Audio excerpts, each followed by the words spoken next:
Uma é, em momentos de alguma tensão e de algum espírito revolucionário, as pessoas sabem o que fazem. E sabem o que é justo. E o exemplo disso até é o 25 de Abril.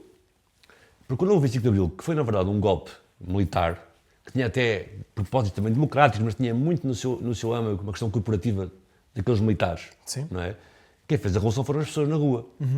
E claramente vê-se o que elas faziam. Elas diziam, queremos terra para cultivar, queremos casa para morar, e portanto é preciso direito à greve, é preciso licença de parte. Portanto, as pessoas, não é, têm noção, juntam-se e criam, e elas próprias é que pressionaram os políticos, mesmo os de esquerda, a fazer políticas públicas, por exemplo. Sim. E temos uma casa de uma arquiteta. O SAL, que é muito falado do SAL, que é um esquema de construção coletiva, de autoconstrução com as pessoas que participaram, etc. É verdade que foi o Nuno Portas que criou o SAL, mas o que é mesmo verdade é que as pessoas juntaram-se, foram para a rua, ocuparam casas, ocuparam as ruas e exigiram que aquilo acontecesse. E por isso fez uma política pública que tinha que se fazer alguma coisa. Exato. Tu viste também agora no Covid os esquemas de solidariedade que existiu, os esquemas de projetos de circuitos curtos que existiram.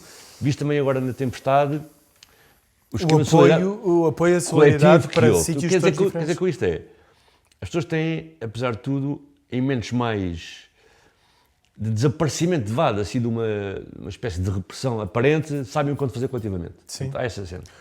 Quando não existe a resposta imediata para o que é que devia de ser o que acontece, as pessoas claramente inventam coisas muito Eu rapidamente. no Covid vi muito isso, porque assim, grande parte das instituições foi para casa, não é?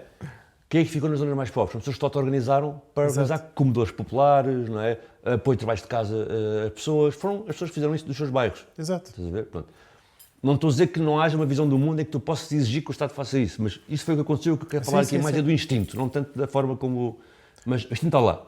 Mas também é como tu dizes, a única maneira que o Estado vai fazer essas coisas é se for exigido. Sim, claro. Eles não vão fazer por si só Sim, por exato. livre imaginação, Não, claramente. e vou dizer, isso o Covid teve grandes problemas, porque de repente quando o Estado quis voltar, nomeadamente ao nível de ter micro-território, as juntas estavam preocupadas porque de repente quem estava a lidar com a comida não eram elas, eram as pessoas do bairro, e isso punha em causa o seu poder e a sua capacidade. Foi interessante também essa dinâmica. Avaliei um bocado essa tensão política, como é que isso aconteceu. Mas, isto para começar pela Palantir, para não esquecer. Portanto, as pessoas têm esse instinto, Sim. e isso é bom.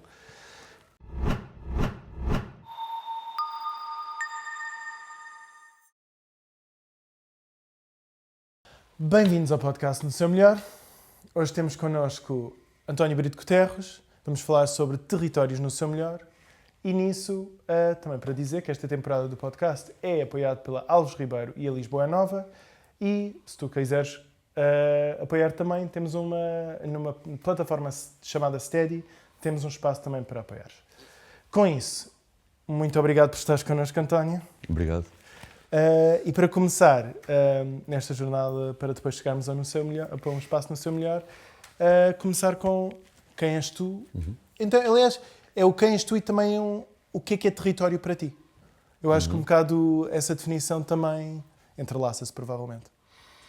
Ok, então eu sou o António, sou daqueles lisboetas que por acaso nasci em Lisboa, porque há muitos lisboetas que não nasceram, não é? Sim. E acho que, para chegar um bocado à tua pergunta, eu sou filho único do lado da minha mãe, tenho vários irmãos do lado do meu pai, mas cresci com a minha mãe, e num sítio que muitas pessoas não consideram um bairro.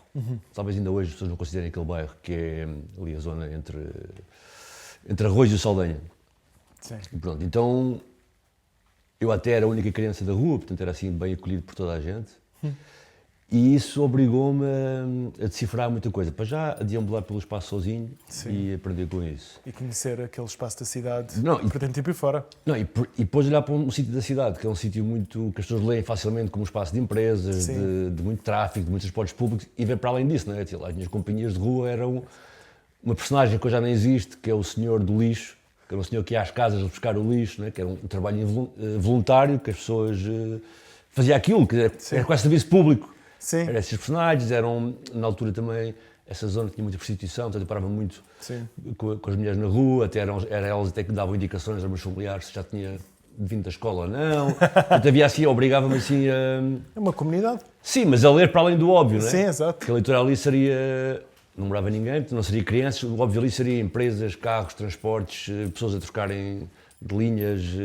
Sim. Pronto, e acho que aquilo ajudou-me a decifrar essas coisas e depois tinha outra vantagem na altura, para quem estava sozinho, era curioso para ir parar a outros sítios diferentes da minha experiência, que era mesmo ao lado de casa, ou praticamente muito perto, tinha o Arco Cego, Sim, sim. que as pessoas hoje conhecem como um jardim, etc., mas que foi durante muitos anos, décadas, o centro dos elétricos em Lisboa. Vocês não se lembram disso, mas Lisboa era povoada, eram povoadas por elétricos e para ir a Alcântara, ou para ir ao Príncipe Real, ou para ir a 24 de Julho usava-se elétricos, e ali era a seta onde tinha acesso a quase todos e à sua ida para Então todo também lado. nesse Explorei muito isso, entrar no elétrico e ir seguir. Lindo. Estás a ver? E então, pronto, daí vem a aprendizagem meio de tem várias falências, uma delas é essa falta de agregação, Sim. não é? Na zona onde eu morava e como eu cresci. Sim. Teve outra que foi complementar a essa e associada a essa, que foi obrigar-me a ir eu à procura dessa agregação. Sim. E muitas vezes fazia-o fora do meu território onde essa agregação existia. Exato. E chegava a sítios em que as pessoas chamam bairros, onde tu notas uma ligação comunal entre as pessoas, não é? Exato. E eu tentava-me associar Então, isso e essa sentir diária acarinhado por normal. isso. Em vários detalhes, por exemplo, eu ia ao futebol, vou dar um exemplo, Claro. e não tinha ninguém para ir, então eu ia sozinho. Então o que acontecia? Quando eu chegava ao estádio, falava com um senhor mais velho qualquer e dizia que posso entrar como seu neto, que dava para entrar assim, não é?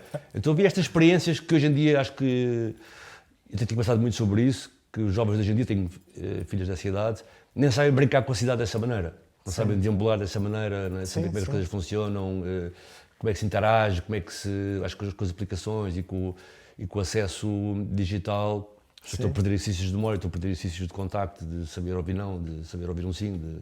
Sim. E portanto acho que tive essa vantagem de, apesar de ter essa falência pouco agregadora, de ter um grupo de crianças jovens na minha zona, por outro lado obrigou-me, apesar de eu me considerar tímido, a procurar ferramentas de contacto, de chegar a sítios, de estar onde não era suposto eu estar, por assim dizer.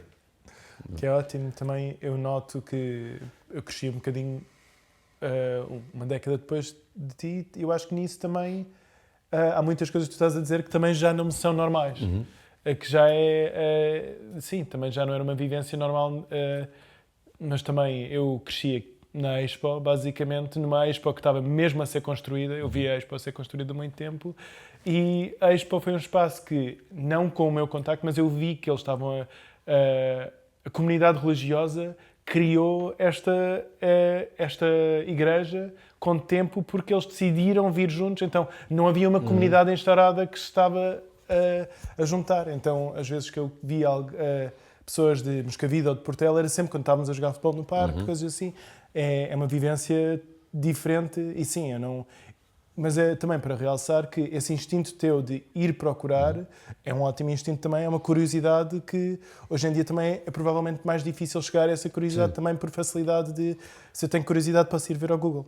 Sim, é verdade, mas por acaso também está a falar da Expo, acho que é um bom exemplo disso, porque repara, podemos estar numa ponta da Expo, que é perto de Moscavide, não é? E as pessoas tiveram muito pouco acesso ao rio e às zonas verdes, porque eram, lá está, lixeiras a céu aberto, eram também indústria pesada. A zona oriental das cidades sempre foi uma zona mais de indústria pesada, e aqui igual, né? Alcântara, a indústria mais leve, que era mais pesada. Mas o que é curioso é porque a cidade, e nós estávamos em off a falar sobre isto, mas vou contextualizar, que é para as pessoas poderem perceber. Claro. A cidade cresce, na verdade, em Lisboa, junto ao rio. Se tu pensares bem, ela tem aquele centro histórico e depois o terremoto, etc. Depois ela vai crescendo, não é? Até comer Belém, não é? Que era uma vila à parte, pescadores, mas vai por Alcântara, etc. Se tu fores de Alcântara, as pessoas hoje em dia, e da tua geração e da minha, se não souberem, não associam que, não é? Quando estás em 24 de Julho, aquilo era frente de rio. As pessoas não associam, porque o rio está muito distante, não é? Exato. As escadinhas das estecas de 24 de Julho chamam-se escadinhas da praia. Então, as pessoas não têm essa associação. Por exemplo, aqui onde é a Matinha, a praia é até lá, quando construíram aquilo do gás. Uau. Então, as pessoas não têm essa noção. E, portanto, não só as pessoas de Moscavide, a ser ao praia que havia aqui da zona, não tinham acesso, não só às zonas de recreio, como aqui à frente de rio, mas, apesar de tudo, houve um fade-in e um fade-out em relação a isso. Porque, por exemplo, Marvila tinha muita gente... era um bairro popular. Sim. E não existe. Se fores ver os mapas, percebes que Marvila foi esquartejada. Exato. Também para dar lugar, não completamente a este sítio, porque parte deste sítio está de facto em cima da indústria, mas há uma parte que foi... E isso também é interessante porque essa comunidade fez com que a cidade depois cresceu para dentro. Porquê? Começas a mudar a cidade para um setor mais terciário, em que a parte do terreno em si vale muito, a parte da financiação vale muito, este terreno passa a valer porque é frente de rio, as pessoas que moravam aqui são realojadas para lá da linha de comboio, não é? Exato. Portanto, as pessoas que moravam em Marvila Velha moram agora numa Marvila que é Chelas, Exato. que é depois do comboio, né? comboio, Portanto, também houve, apesar de tudo, isso é verdade que estás a dizer, mas também é verdade que a Expo também corresponde um bocado a esse... a Lisboa assumir-se, na verdade começou em 94 com a capital da cultura, mas no 98 foi assim uma espécie de salto de Lisboa para esse matriz mais de financiarização, de assumir a terceirização da cidade, o papel do imobiliário nisso, não é? E também nisso também há uma fachada mais... tudo normaliza-se mais num lado de as coisas são feitas de uma forma mais correta, acho eu, quase que eu diria. Porque também a vivência do dia-a-dia, as prostitutas serem quem dizer o António já chegou a casa ou coisa assim, isso é uma coisa que já não está na vivência do dia-a-dia, de ter pessoas que são geralmente vistas como mais marginais. No dia-a-dia não é uma coisa que se vê no centro da cidade. E Arroios é centro de cidade. Pois, mas eu também, por exemplo, é engraçado, depois, também havia à porta da minha casa e sempre que eu entrava, como era criança, elas desviavam-se. Que era para não dar... Agora, também é verdade que temos... eu sofri um bocado com isso, estás a dizer, porque eu acho que fui a última pessoa no grupo de amigos a ter telemóvel. E, portanto, eu andei dissonante imenso tempo. Pois. Que enquanto as pessoas, normalmente, a prática, combinamos às 14h15 no metro da Baixa do Chiado, eu estaria à vontade para chegar até às 14h45. Havia ali uma meia hora de tolerância que as pessoas, naturalmente, estão ali, não é? E isso deixou de existir. E, portanto, a pessoa já está habituada, estás a chegar, estou a ir, e, portanto, a pessoa... Então eu comecei a ter essa dissonância das pessoas que fartarem-se de mim, não é? Ele está a dar meia hora de ir, eu não sei nada dele, não é? E estou aqui só à espera. Portanto, esse conceito de espera, que passa a ser uma espera, e antes não era só uma espera, era uma espera, mas era de estar naquele sítio, ver o que é que se passa, enquanto a outra pessoa vinha ou não vinha, não é? Há uma mas passou a ser uma presença. espera, passou a ser uma espera, estás a ver? Eu não posso estar ali sozinho, passou a ser uma espera de alguém que não vem. Exato. E, portanto, eu nessa meia hora não preencho com o que está ali à minha volta. Exato. Não é? Preencho com a ausência da pessoa, está a voltar ao respeito. Então é engraçado como também fomos vivendo essa... Fui vivendo essa transição dessa maneira, não é? Sim, claro. Também, sim, o termos o acesso às pessoas a toda a hora, a falta delas fica muito mais visível. Não, mas eu noto isso, tipo, Sim. se tu reparares numa miúda de 15 anos ou 14, a capacidade que ela tem de chegar a alguém e perguntar onde é que é não sei o quê, ou como é que não sei o quê, noto que é muito... Vai para o Google Maps, vai para o... sim, vai encontrar de outra forma... E isso também dificulta a tua memória, Sim. dá-te menos recursos. Sim, mas isso também é uma coisa que eu também... Eu noto que a maneira como eu deambulo pela cidade, eu sei onde é que eu vou porque eu ainda cresci com o perceber... Eu gosto de perceber onde é que está o rio. Para mim, uma das melhores coisas no centro de Lisboa, se eu sei onde é que está o rio, eu sei onde é que é sul, ajuda. Aqui não é sul, Sim, mas é esta parte de teres noção onde é que estão as coisas à tua volta para conseguires sempre localizar. Ou, por exemplo, outra coisa que para mim era importantíssima, eu faço exercícios com alunos e isso, mas para mim era fundamental. Eu conheço a cidade de Lisboa porque sempre estive disponível, narrativamente, linguisticamente, para me perder nela. Exato. Ou nesta ou noutra cidade que vá conhecer. Eu estou disponível para me perder, para não saber onde é que vou parar, não é? Hoje em dia ninguém tem essa disponibilidade. Exato. Não é? Claro que isso estás a dizer é curioso, mas faz parte também da tua capacidade de perder, não saberes onde é o norte, onde é o sul, onde é... Exato. Isto foi-te à vontade também para te perderes. Exato, completamente. Porque se eu me consigo localizar Nunca facilmente... estás estressado com isto. Exatamente. E eu lembro-me uma vez, quando estava em Milão, isto já foi quando tinha tipo 18, 19 anos, fui ver um tio em Milão, fui comprar um mapa físico, pus no meu bolso de trás, deambulei e quando finalmente precisava de voltar a casa, ali abri um mapa para saber como é que eu voltava. Sim. E para mim isso foi uma das... Eu lembro-me sempre dessa experiência, também porque na semana, 2 dias a seguir, fui para Turim e os meus amigos de Turim a dizerem: o quê? Como é que tu fizeste isso? Milão é tão caótico. Não, mas repara no stress que implica hoje, ou na ansiedade para muitas pessoas, que estás num sítio que não conheces bem e tens que ir para outro sítio, não tem telemóvel. Ficas sem bateria. Eventualmente mais rápido vais a um estabelecimento para carregar o telefone, Exato. para esperares um bocado, para depois chegares a esse sítio através do telefone e gastas esse tempo todo, e do que chegares a alguém, olha, vem que eu vou para ali. Exato. Mesmo que a pessoa vá usar o telemóvel também. Olha, Exato. é aqui, mas estás a ver, tens mais aflição nisso. Exato. Eu vou ficar, Sim. vou ficar sem bateria, se me acontecer alguma coisa, como é que eu faço, onde é que eu vou, quem é que eu telefone, como é que... Não é? Ninguém sabe os telefones de cor, eu ainda... E se calhar é desperdício, tinha a cabeça cheia de números de telefones de cor, não é? Eu ainda tenho de cor os números de telefone com 6 dígitos de Lisboa. Estás a ver? E nasceu o telefone de cor de 6 dígitos. Sim, sim, sim. Que antes tinham só 6, não é? Era 5, 3, trau, não é? Não tinha 3. Até isso sei de cor. Primeiro, o 91 vem mais tarde, ou o 93 ou o 96, e também em cima disso havia um número que foi posto entre os dois. Sim, mas então antes, por exemplo, eu sei que o 71 é de Benfica, que o 335 é de Saldanha, que o 38 é de Campolida da Moreira, portanto tinha assim na cabeça, estás a ver? Isso, uau. Eu não sabia que chegava a esse detalhe. Não tinha esses detalhes. Sim, faz sentido.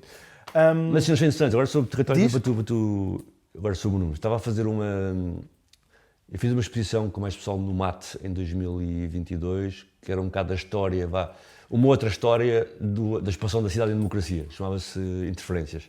E a determinada altura, no meio da exposição, a montar, desenhámos um mapa na parede da área metropolitana só com códigos postais.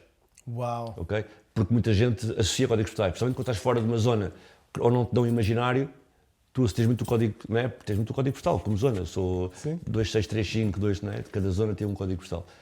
E estávamos ali com o projetor a desenhar o mapa em conjunto, alguns artistas, eu e tal, e foi engraçado, porque um deles, de repente, viu assim, 1950, 1800, e ele perguntou-me, que são datas? Não, mas é uma coisa curiosa, porque é uma pessoa que se identifica com um código postal para a sua zona. Então, essa pessoa não sabia, por exemplo, os códigos postais de Lisboa começam por 1. Sim. Portanto, uma pessoa que sempre cresceu na periferia achou que era tudo 222, de repente 1950, isso é uma data? Não, é uma zona, é Chelas. Exato. E então, a maneira como a informação, temos ou não temos acesso à informação constante às nossas vivências, não é? Porque uma pessoa que de facto que deambula, e não tem culpa disso, porque, por exemplo, se eu deambular pela linha de Sintra, agora falando também de território, ainda sei conceituar, mas para perceber como é que isto pode ser, se eu virar o mapa ao contrário, eu faço muitas vezes exercícios, se eu olhar para a linha de Sintra toda, do Rossio até a Sintra, e der 2 km para cada lado, tenho 1 milhão de pessoas. Sim. Também posso dizer, isto é a maior cidade do país. Claro que não é cidade, no sentido de etimologicamente. Não tem essa conexão. Pronto, mas é o sítio mais populoso, se eu quiser virar o mapa dessa maneira. Portanto, eu posso perfeitamente fluir por aquela zona e não saber que em Lisboa o código postal é meu, porque não tenho que saber. Ali tem gente e dinâmica suficiente para me entreter durante muito tempo. Em relação à questão do território da tua pergunta inicial, e já associando com as várias coisas que eu fui dando de exemplos práticos, o que eu acho interessante do território, não especificamente o território urbano, é que o território expressa as hegemonias económicas e políticas que nós temos. Por exemplo, o exemplo que temos aqui da Expo é singular nesse sentido. Não é? Havia uma cidade de uma maneira, que era uma cidade industrial, que vivia de uma série de gente que vivia precariamente em vilas, em bairros autoconstruídos de barracas, não é?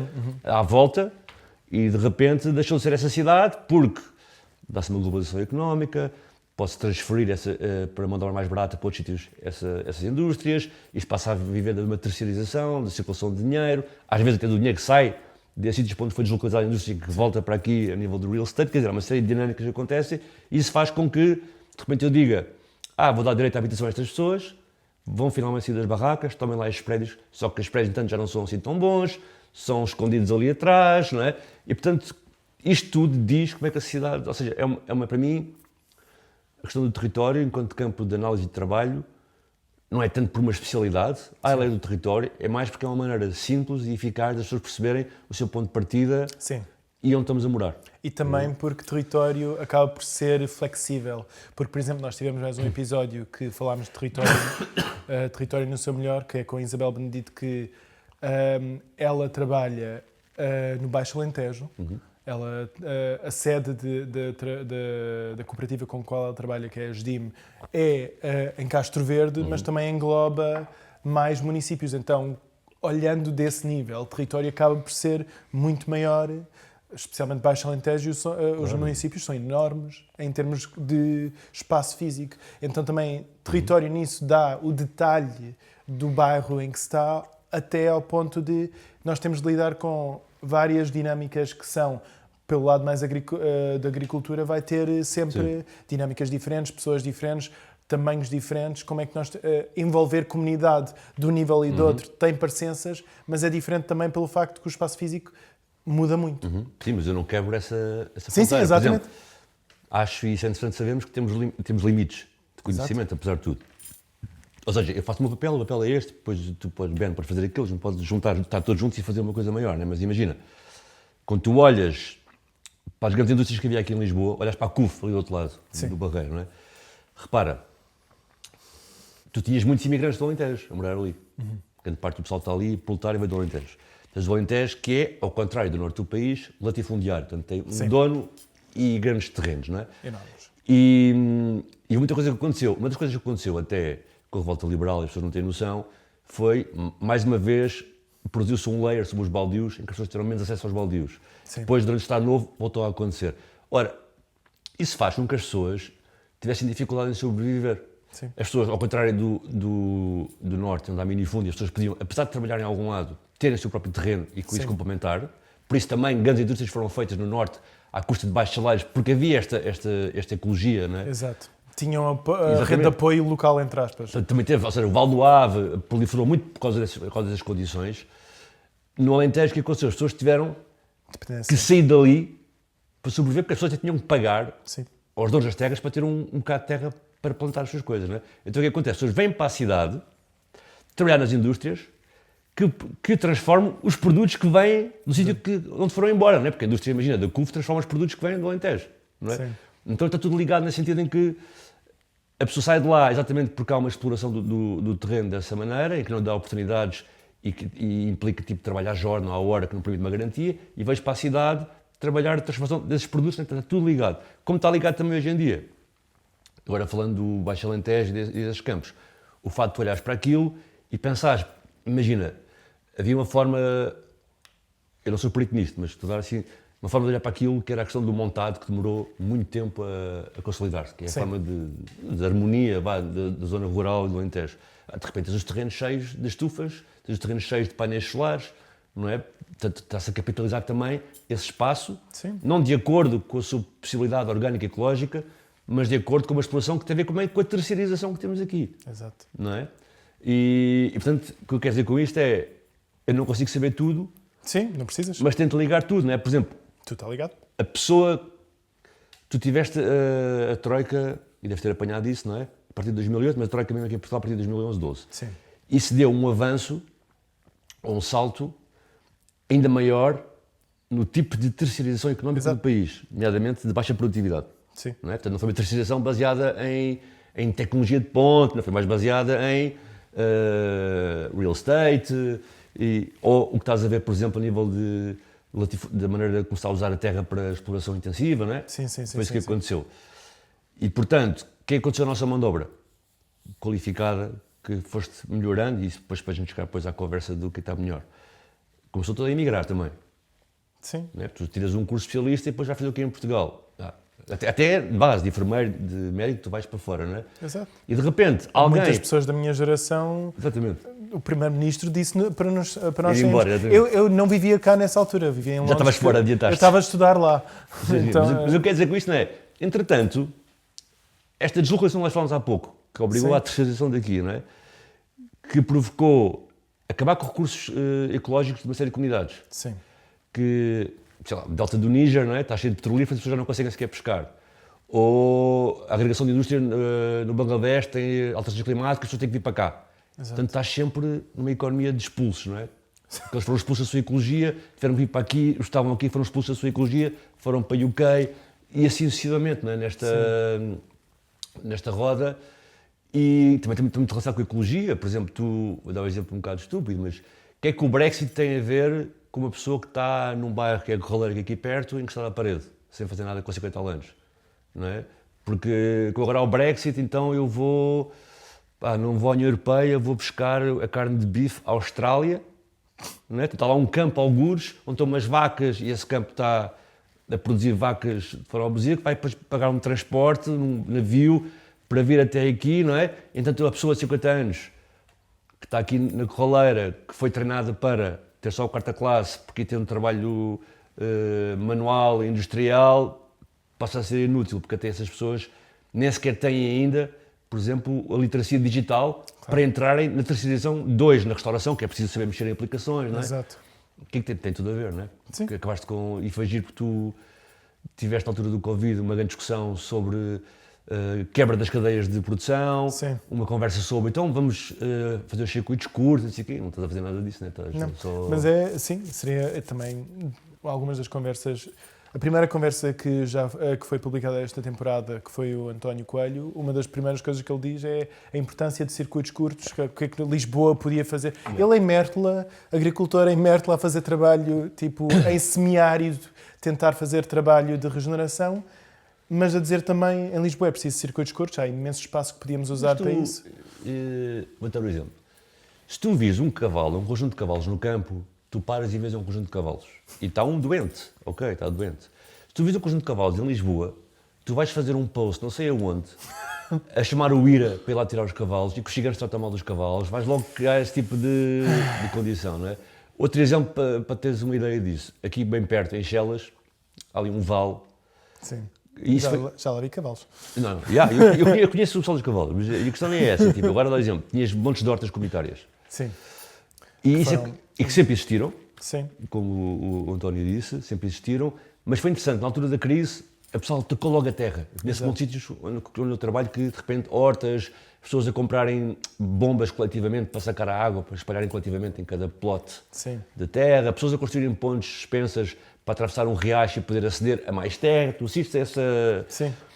Por exemplo, a Câmara de Lisboa, que aconteceu uma coisa interessante, que é aquilo que as pessoas fazem em comum que é bom, muitas vezes é uma ameaça porque não é uma coisa institucional, tu não consegues regular. Exato. E o exemplo aqui de Chelas é interessante, porque o vereador na altura, estou a falar de 2012, da Câmara de Lisboa, mandou abaixo todas aquelas hortas. Sim.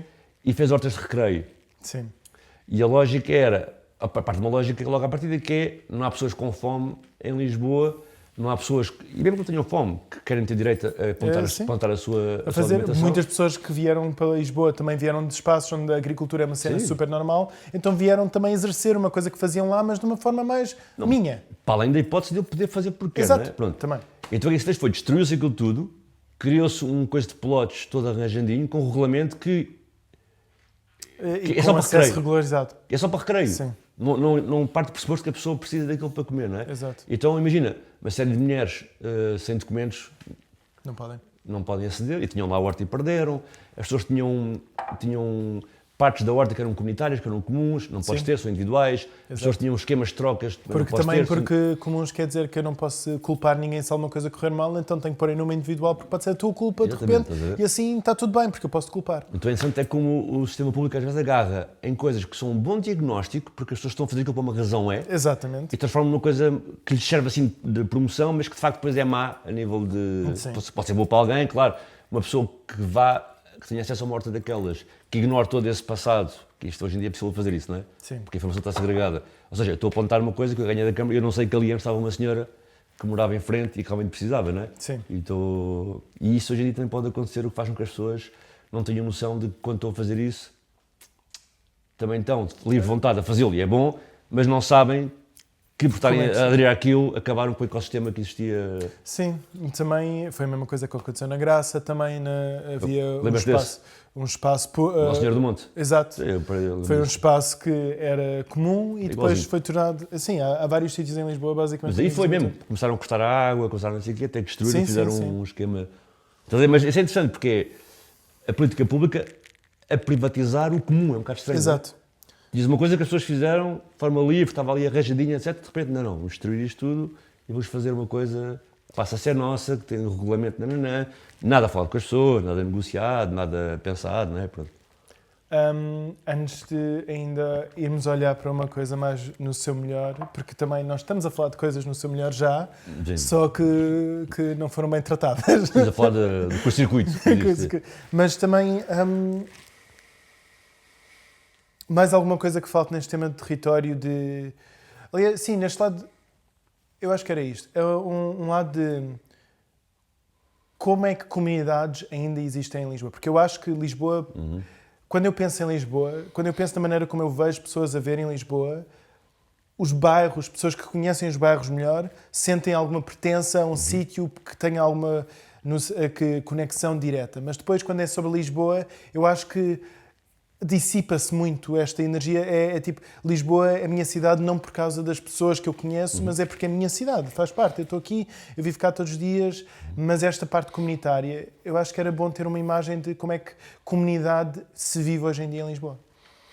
Ok, então, e eu acho que quando nós falamos em bairros no plural, essa nomenclatura é sempre um pouco... Alerta para dois extremos. Um é, para mim, o lado que alerta, onde eu trabalho, é resistência. Não é? Porquê? Porque tu só tens necessidade de chamar bairros onde moram as pessoas que tu, sociologicamente e mediaticamente, chamas pessoas comuns, mais pobres, etc. Exato. Porque, eventualmente, lá está, tipo, eu moro na Expo, eu moro em Alvalade, são bairros, claro, mas tem um nome, estás a ver? Depois tu, de repente, sabes que certas coisas não há aqui e chutas para bairros para chamar de outras coisas.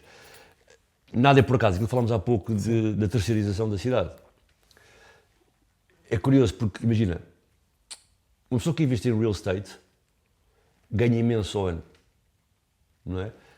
Eu posso ter um asset, um prédio, não sei onde, não fazer nada com ele, mas contabilisticamente ele aumentou 15% do valor em um ano, não é? Enquanto se eu fizer uma fábrica de fotográficas, eu nem consigo esse lucro, Sim. nem essa margem. Pronto, o que é que acontece com isso?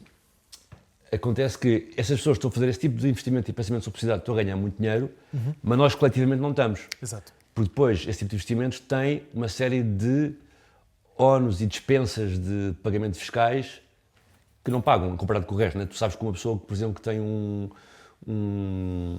fundo imobiliário paga menos imposto do que eu pago no trabalho, paga menos imposto que uma pessoa que arrenda uma casa normal, estás a ver? Sim. Porquê eu estou a dizer que isto é importante?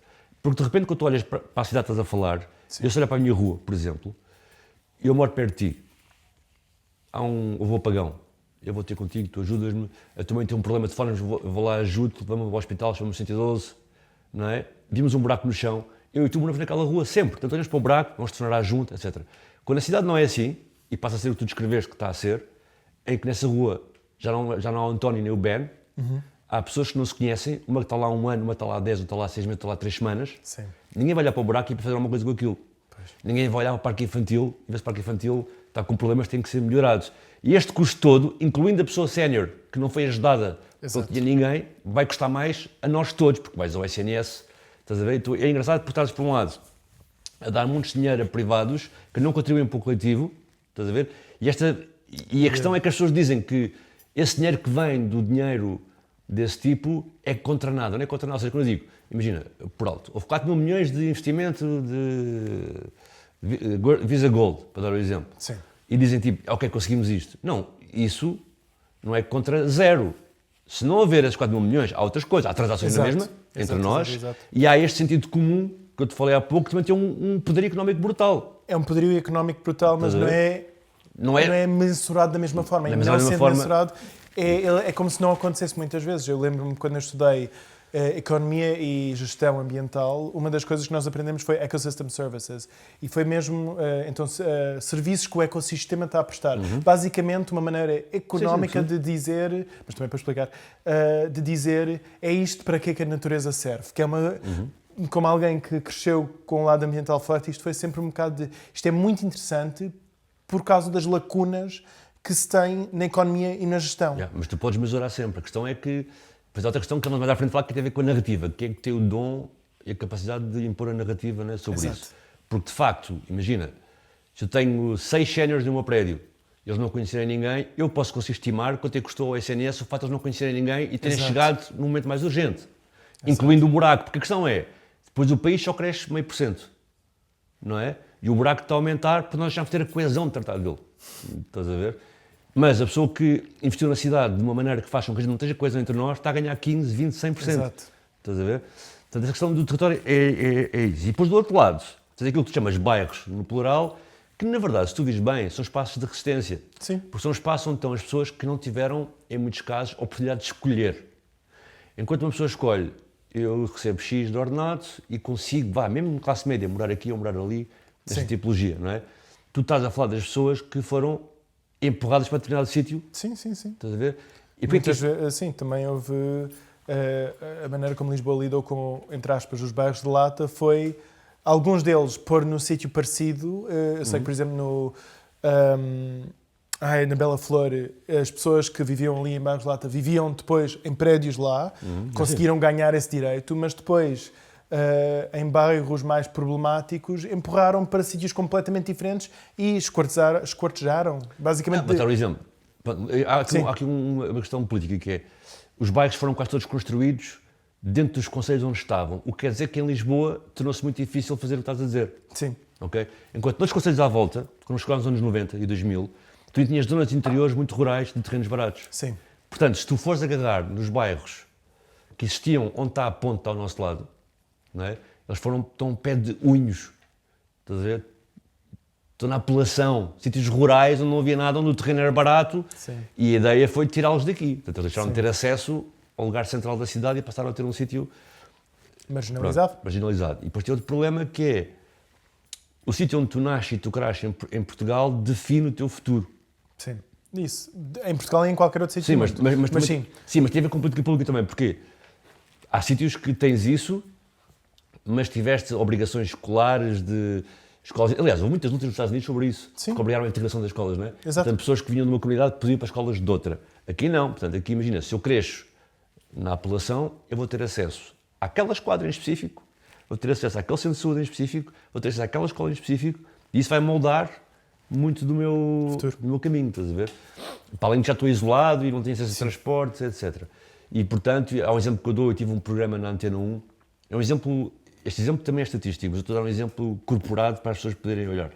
Eu tive um programa na Antena 1 durante muitos anos, que era o Cidade Invisível.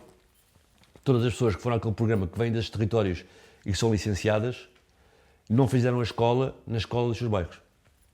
Todas. Todas usaram um argumento interessante, que era os pais trabalhavam noutro sítio. Sim. E meteram os filhos na escola onde trabalhavam em vez de ser no território sim. onde cresceram, não é? E, portanto, isso marca muito os acessos que tu tens. E depois tens uma cidade muito meritocrática, né? Mas que não dá os argumentos para as pessoas que têm. Exato. Supostamente tens isso. Supostamente, constitucionalmente, tens uma cena que é eu tenho pontos de partida diferentes e há um conjunto de políticas que permite, independentemente disso, eu poder chegar ao mesmo ponto final, não é? Sim. Mas depois a gente sabe que isso não existe. Não é? Mas pronto, são espaços de resistência. Nos espaços de resistência acontece muita coisa, que nós há pouco falámos, que são, como tu falaste, estou a juntar a tua pergunta, que já foi a meia hora atrás, Tudo bem. que é a questão coletiva e de comunidade e de agregação, que eu de facto nunca tive e passei a ter nesses sítios, estás a ver?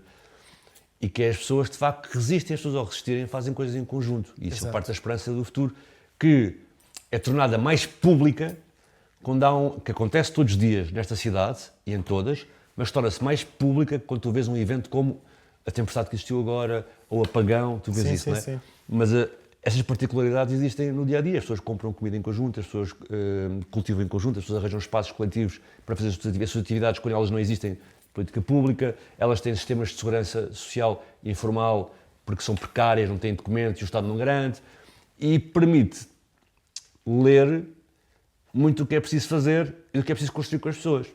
Mas ao invés, fazes o contrário. Por exemplo, quando tu vês uma pessoa, um grupo de 70, 80 pessoas, famílias que juntam, fazem um espaço agrícola, e a resposta pública é ir lá destruir e construir algo que é bonito e que não é para essas pessoas, também vês aqui algum poder, ou seja, as pessoas têm algum poder, mas a sua livre associação para fazer coisas coletivamente parece-me que é algo perigoso.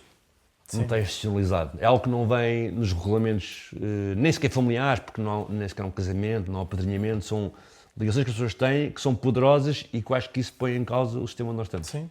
Estás a ver? E por isso tratas rapidamente de, por exemplo, quando eu chego a um sítio, que é um bairro onde moram 8 mil pessoas, e não há um espaço, é um bairro em que 50% das pessoas têm menos de 25 anos, e não há um espaço para jovens.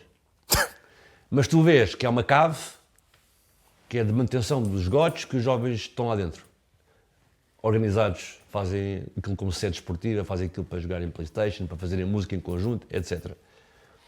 A tendência dos nossos municípios é chegar lá, fechar aquilo e reprimir. Não, é fazer o contrário. Não, mas é o que acontece. Por exemplo, eu conheço miúdos, que agora são homens, que tiveram problemas com a justiça, porque simplesmente no seu bairro não havia um campo de futebol. Então fizeram. Não, também fazem, é verdade. Sim. Conheço até bairros onde os pais fecham com as mãos a estrada para os jovens jogar a bola. Mas o que eles faziam, naturalmente? Saltavam a grade da escola, que estava ao fim de semana, para jogar futebol todos os fins de semana. E isso leva, isso é trespassing, não é? Então, a determinada altura, alguém chama a polícia e tu és preso 3, 4 vezes por estar a aceder a um campo que até numa escola, estás a ver? E, portanto, para tu veres como é muito fácil tu criminalizares práticas que, na verdade, são práticas do nosso corpo, que deviam ser naturais. Coisas que nós queremos fazer, que nós ter comunidade, ter espaços para fazer coisas. Sim. Outro exemplo de política pública que há bocado falámos sobre a questão de mensurar, não é? Esse bairro que eu te falei, com 2.000 pessoas, com 50% de jovens, não tem um projeto ou não tem nada da política pública que esteja lá, a não ser os prédios. Não tem espaço para jovens, não tem centro social, etc. Se tu, agora dei o exemplo disto, os miúdos estão a entrar todos os dias dentro das escola para jogar a bola. Ou, imagina, antes não havia passo social, era 3 euros de bilhete avulso para sair dali, tu andavas de borla. Tu podes ser apanhado, vezes sucessivas, e cumprir uma prisão por causa disso. Estás a ver?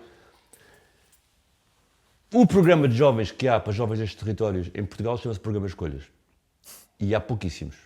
Há pouquíssimas escolhas. Há pouquíssimos projetos ao longo do país. Sim. Um exemplo. Eu vou pôr um bairro a competir contra outro bairro. Pelo mesmo acesso, não é? Porque são bairros que têm diagnósticos parecidos, mas o dinheiro só dá para 2 dos 100 bairros. Sim. Começa logo por aí. Portanto, quem tem os códigos ganha. Sim. Não é? E ter os códigos é uma forma de aceder. Isso por um lado. Por outro lado, lembrar que esses projetos custam 50 mil euros por ano. São mal pagos, se pensares bem, 50 mil euros para fazer uma equipa técnica e atividades não é muito. Um jovem estar detido custa isso por ano.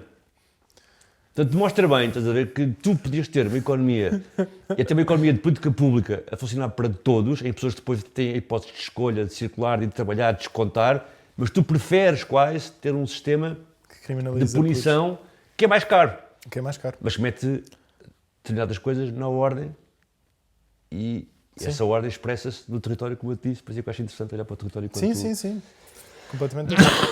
Então, também acho que já demos um ótimo contexto para uma conversa de agora olhar também para como é que as pessoas, as coisas podiam ser no seu melhor, sendo abstraído para 2050, também pode ser, mas também nós estamos a falar eu acho que uma das coisas que estamos a dizer é termos acesso a baldios, tipo, sítios que não estão a ser usados e de alguma forma que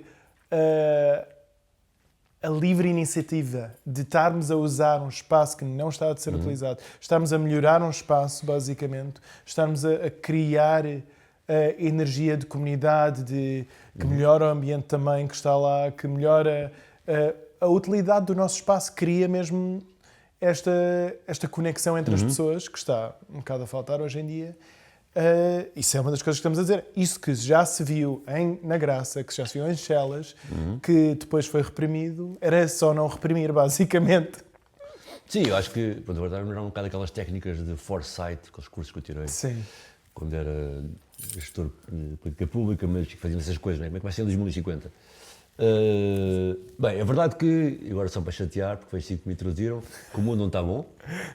É verdade que eu também sou um pouco aceleracionista no sentido de diagnóstico, de achar que as coisas não estão de facto boas. O meu diagnóstico não é bom, não é? Mas a minha vida é fazer coisas com construção.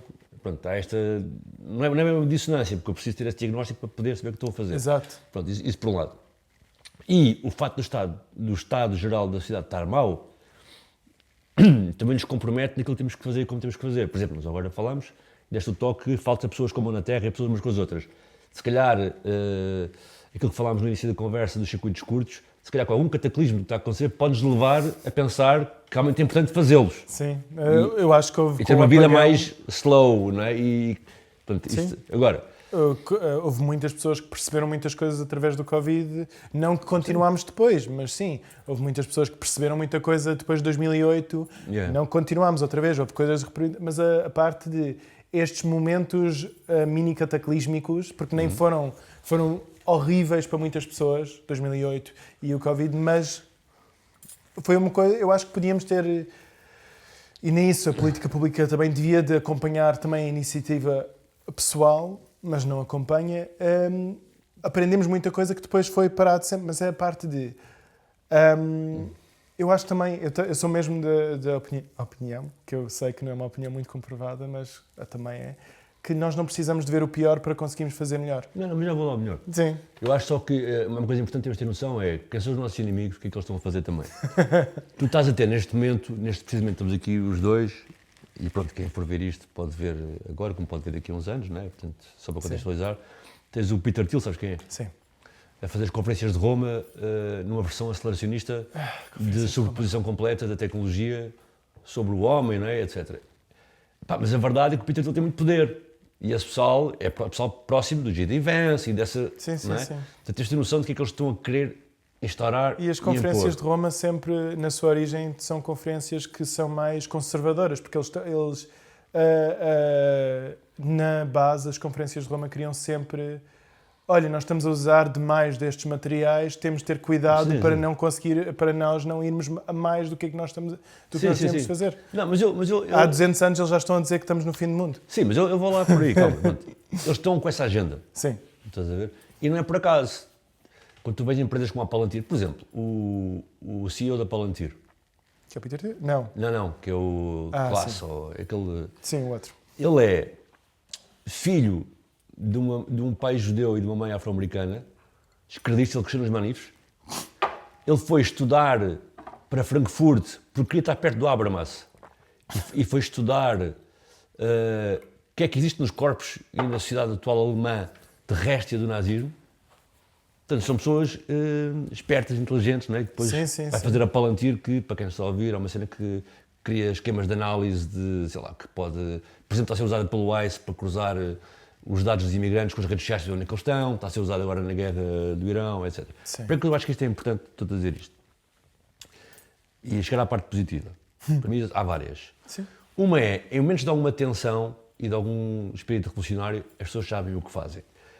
E sabem o que é justo. E o exemplo disso até é o 25 de Abril. Porque quando houve o 25 de Abril, que foi na verdade um golpe militar, que tinha até propósitos também democráticos, mas tinha muito no seu âmago uma questão corporativa daqueles militares. Sim. Não é? Quem fez a revolução foram as pessoas na rua.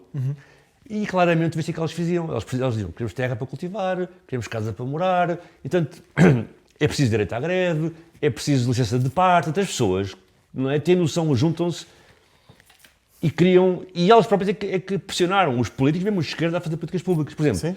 e temos uma casa de uma arquiteta. O SAL, que é muito falado do SAL, que é um esquema de construção coletiva, de autoconstrução com as pessoas que participaram, etc.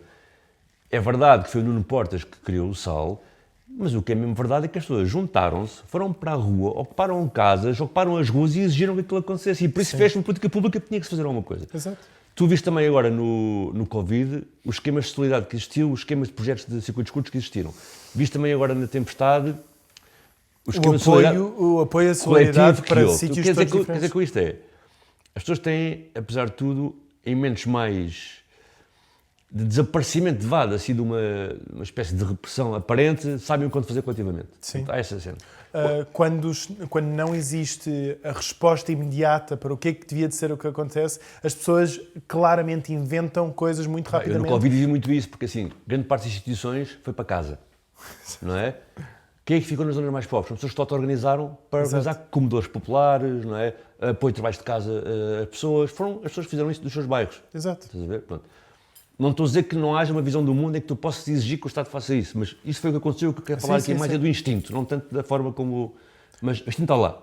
Mas também é como tu dizes, a única maneira que o Estado vai fazer essas coisas é se for exigido. Sim, claro. Eles não vão fazer por si só, Sim, por exato. livre imaginação, Não, claramente. e vou dizer, isso o Covid teve grandes problemas, porque de repente quando o Estado quis voltar, nomeadamente ao nível de ter micro-território, as juntas estavam preocupadas porque de repente quem estava a lidar com a comida não eram elas, eram as pessoas do bairro, e isso punha em causa o seu poder e a sua capacidade. Foi interessante também essa dinâmica. Avaliei um bocado essa tensão política, como é que isso aconteceu.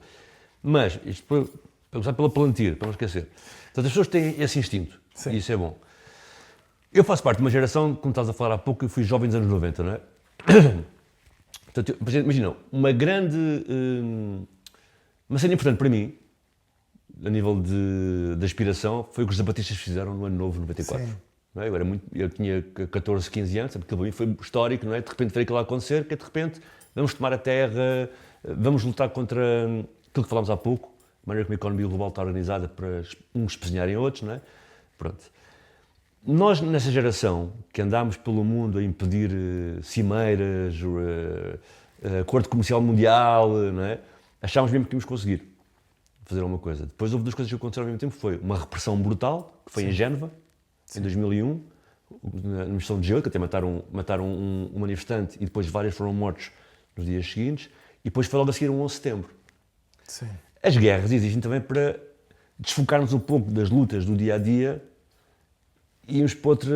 Portanto, o 11 de setembro criou uma alienação coletiva Sim. do inimigo que não conhecíamos bem, que nos assustava, permitiu impor uma série de regulamentações e até te vou dizer, uma das inspirações para o Patriot Act do Bush eram as leis antiterroristas espanholas, porque a Espanha tinha muito essa, estás a ver? Sim. Que é aquela coisa, lógica que eu já estou a todo lado, que é preventiva, que é, Sim. eu não sou acusado por fazer uma coisa, sou acusado por já estar a pensar em que vou fazer, não é? Sim. E portanto, o mundo chegou a um momento em que nós temos, naquela altura, sentia, por isso que eu vou ligar isto ao Palantir e do inimigo. Sim, tudo bem.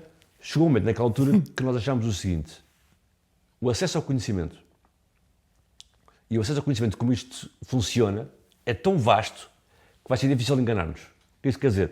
Todos temos noção de que o mundo está organizado de uma maneira em que vai haver uma elite mais ricos que vai ficar com o grosso da riqueza e que vai querer alienar os outros a não estar com essa riqueza. Não é?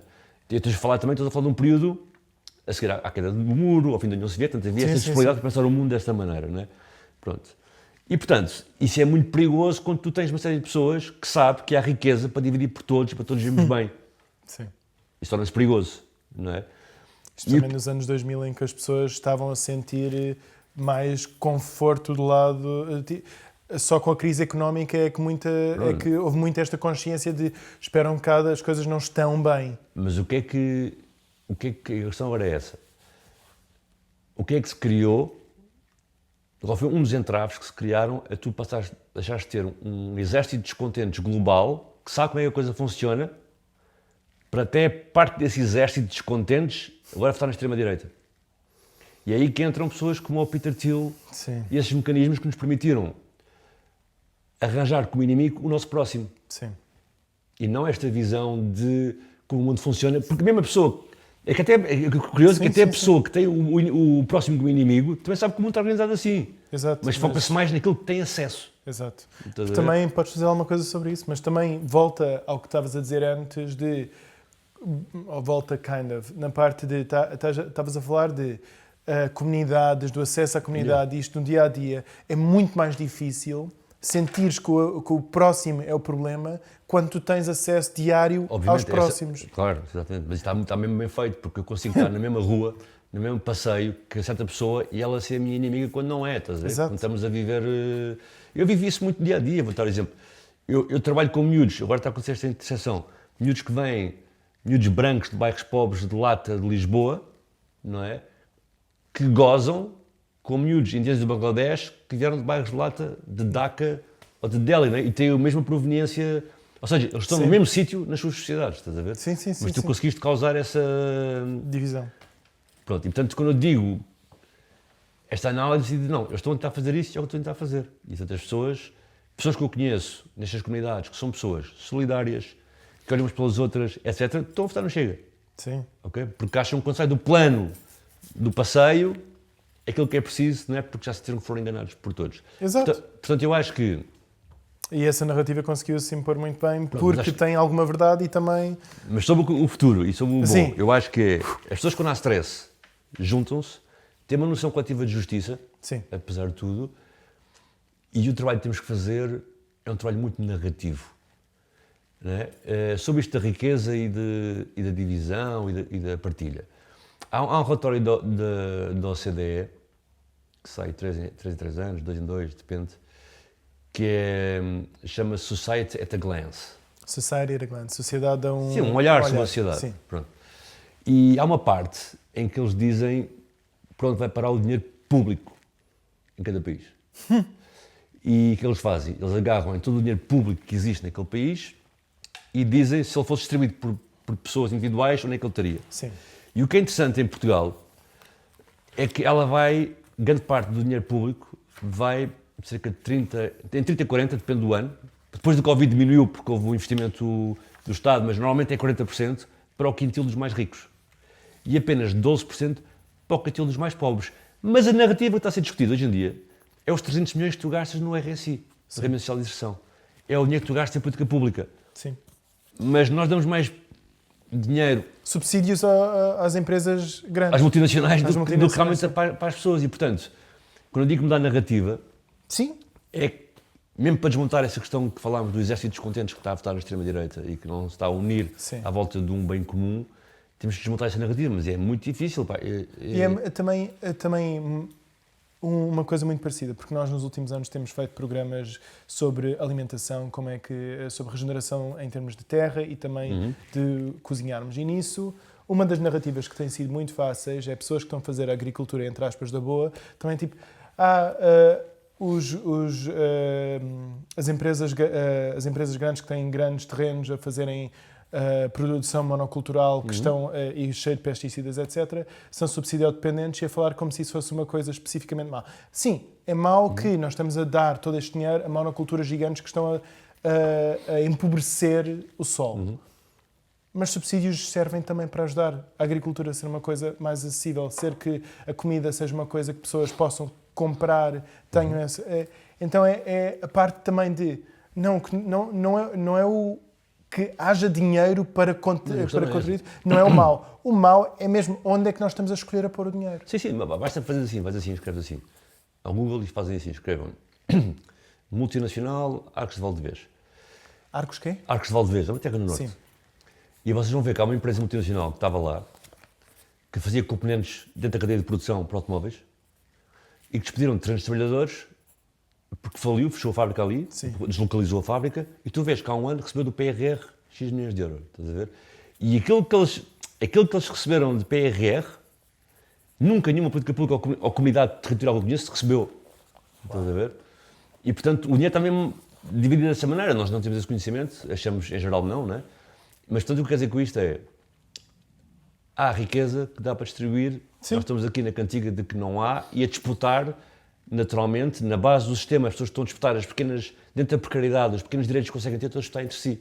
Portanto, é muito inteligente que na maneira que nós estamos organizados, e estamos tudo o que a gente falou no início da conversa, estamos distantes uns do outro, distantes da compreensão mútua, que de repente uma pessoa branca se sinta mais legitimada em estar aqui do que a pessoa ao lado que recebe o mesmo salário que ela, porque é branca, porque é negra ou é imigrante, estás a ver? Sim. E estamos a usar esses recursos para nos distanciar e para impedir ter uma visão coletiva.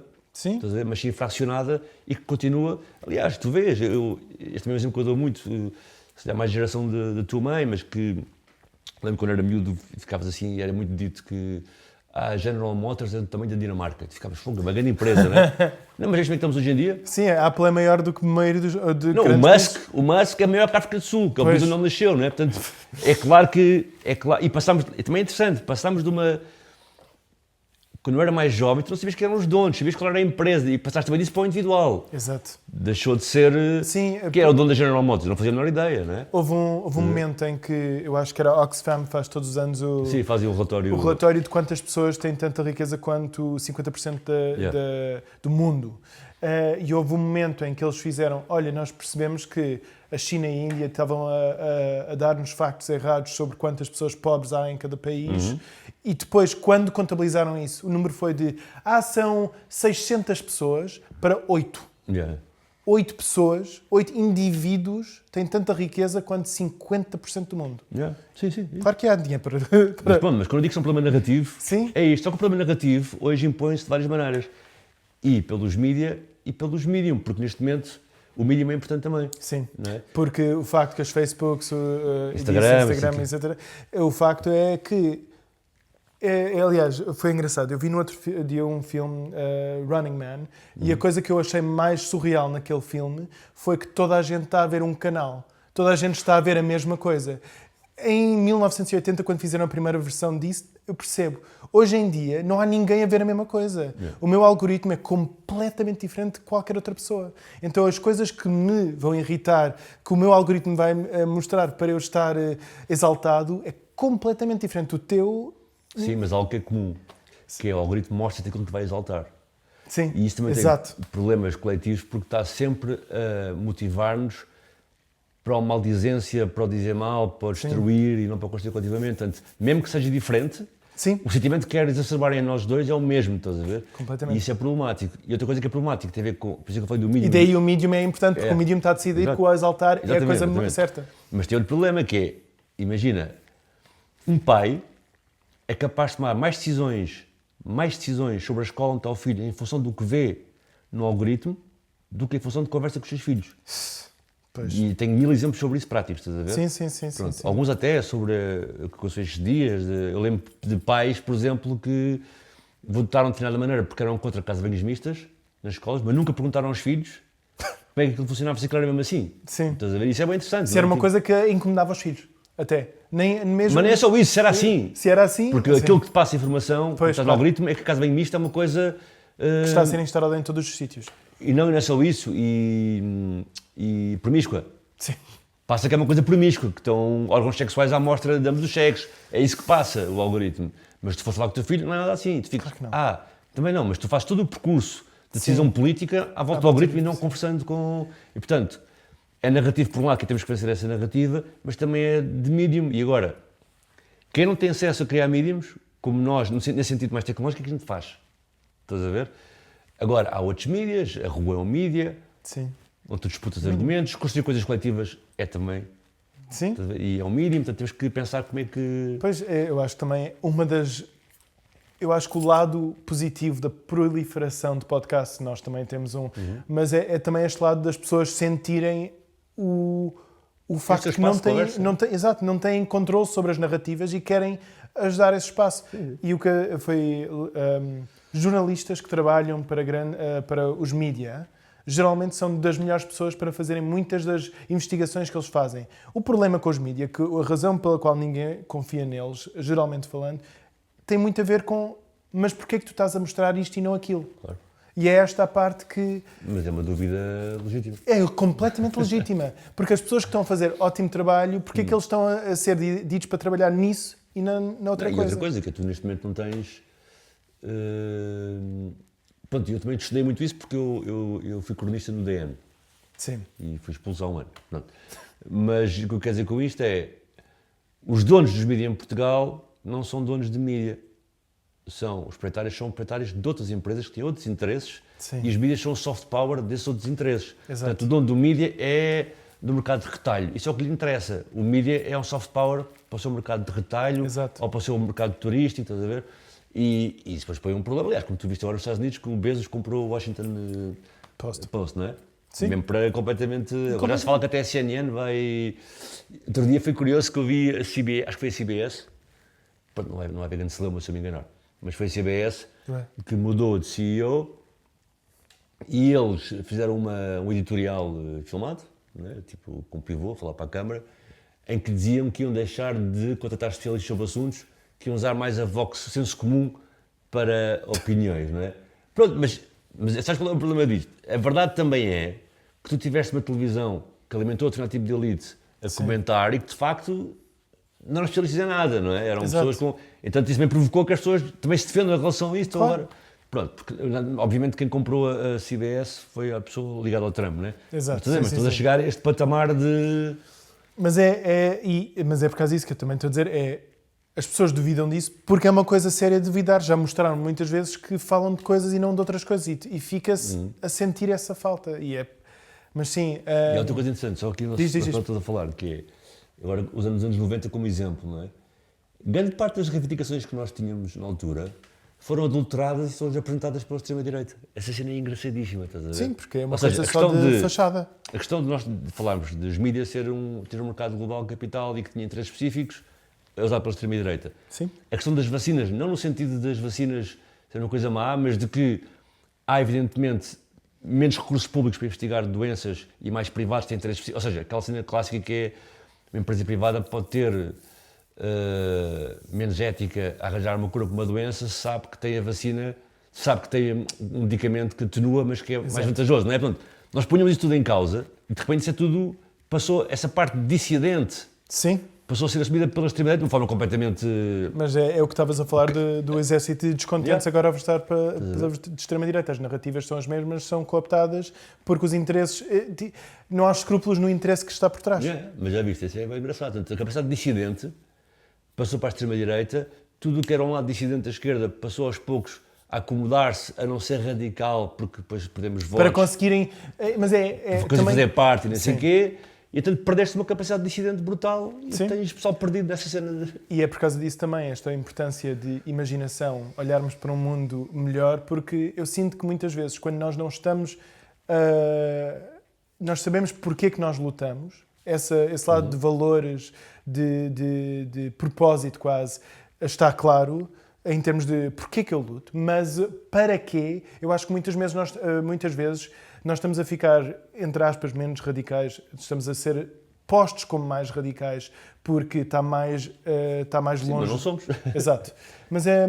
Mas é menos, eu não diria radicais, aqui é reivindicativos, porque nós estamos a tentar quase negociar cada passinho. Yeah. Enquanto o que Estamos a nós ceder, queremos. na verdade. Exato. O que nós queremos é um mundo completamente evidente. Um mundo em que temos acesso a espaços comuns. Sim. Esta parte de baldios ser porque eu sinto, como alguém que também cresceu com várias línguas, baldio nunca foi uma coisa que, quando era puto, via como uma coisa positiva. Sempre vi, mas tem a ver com outras histórias. Sim, exatamente. Mas para mim, baldio era um bocado, era selvagem de um bocado, se calhar... Não, é importante. Exato. Mas é isto. Tu nunca leste o Aquilino Ribeiro? Tem um livro chamado Os Lobos Uivam. E é uma luta que é muito pouco falada, mas uma das lutas mais consistentes e transversal ao Estado Novo foi dos baldios. Sim. Houve uma resistência ao longo de Portugal todo. E ele tem um livro chamado Quando os Lobos Uivam, que é exatamente sobre essa luta. É engraçado porque eu devia ter lido, porque a minha bisavó tinha uma conexão por amigos com Aquilino de Ribeiro, então... Aquilino Ribeiro é uma figura Sim. também próxima do meu pai no sentido dessa conexão, porque o meu pai também era daquela lógica carbonária e não sei o quê. E então, sim, ele tem um texto muito bom também sobre o regicídio, em que dá a entender que ele era o terceiro. Que eram dois, ele era o terceiro, porque o tipo de tensão que ele põe... Ok, mas isso do imaginário estás a falar, Sim. outro exercício para quem está lá em casa, que é muito simples. Se tu escreveres Lisboa no Google e carregares nas imagens, independentemente do que aparecer ser uma ficção, vai-te aparecer um imaginário concreto. Sim. Vão-te aparecer vistas, vai-te aparecer o rio, vai-te aparecer o tuk-tuk, vai-te aparecer o elétrico 28, vai-te aparecer... As duas pontes. Pronto. Se meteres Sintra também, Sim. vai-te aparecer um Palácio dos Mouros, o Palácio da Pena, aquelas grutas lá de cima, vai-te aparecer tudo. Agora escreve Cacém ou escreve Algarve Martins. Isso é curioso, porque em Sintra não mora ninguém. Mas Algarve Martins e Cacém mora muita gente. Vais ver, são quase iguais as imagens. Estás a ver? E isto também é uma coisa interessante de tu veres este estado a falar há bocado. Parece que as pessoas que moram ali não têm direito a ter imaginário. Também é interessante como isto do algoritmo, do enviesamento de... Isso também, eu estive na Gulbenkian há uns meses atrás, como é que se chama? O Museu de Arte... o novo... No CAM. Sim, no CAM, exato. Tiveram um trabalho do Tristani Mundo, que muito este lado de o marginal e as imagens, o imaginário que ele trouxe foi incrível. Eu adoro Tristani por causa disso. Eu adoro Tristani por causa disso. Sim, E eles têm uma cena muito boa que é o coletivo deles, Unidigras, decidiu o que estamos aqui a falar, que é, não, vamos sediar-nos aqui ao Algarve Martins, vamos fazer criação aqui, vamos fazer imaginário aqui, estás a ver? Porque depois a questão do imaginário, usando naquilo que temos que fazer, há bocado falamos das pessoas juntarem-se, não é? Falamos das pessoas terem alguma noção de como o mundo está organizado, isso vai ser uma vantagem. Mas isto do imaginário é importante, porque eu não dei este exemplo de ir ao Google e fazeres Lisboa, Sintra, Cacém e Algarve Martins, é porque se tu não tens direito ao imaginário, tu não existes politicamente. Exato.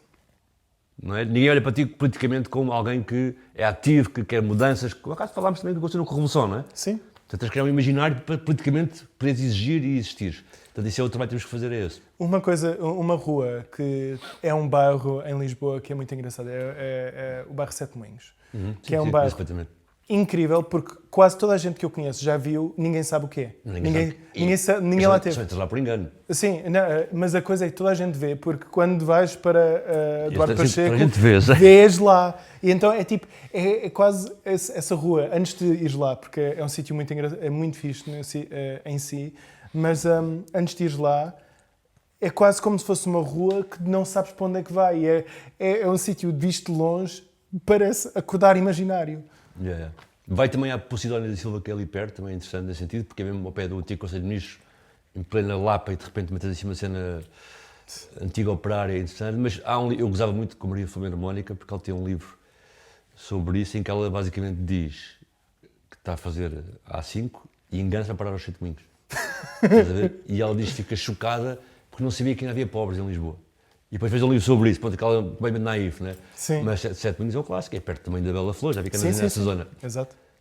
Nós fizemos algum trabalho em vários bairros e também a Liberdade Serafina. Ok. Fez com o Carlos, Liberdade Serafina? Sim. Claro. Também, sim. Clássico, o Leandria, fizemos 3 vídeos sobre que chamámos Ouvir Monsanto, ainda estão no YouTube. Fizemos 3 episódios. Um deles foi com... Agora vamos esquecer. O Salvador, que toca acordeão na Bela Flor. Tivemos com o Carlos da Liberdade Serafina. E também tivemos no bairro 2 de Maio. Sim. Agora esqueci o nome dela. Mas, aquela senhora da Associação dos Amigos? Não. Falámos com uma...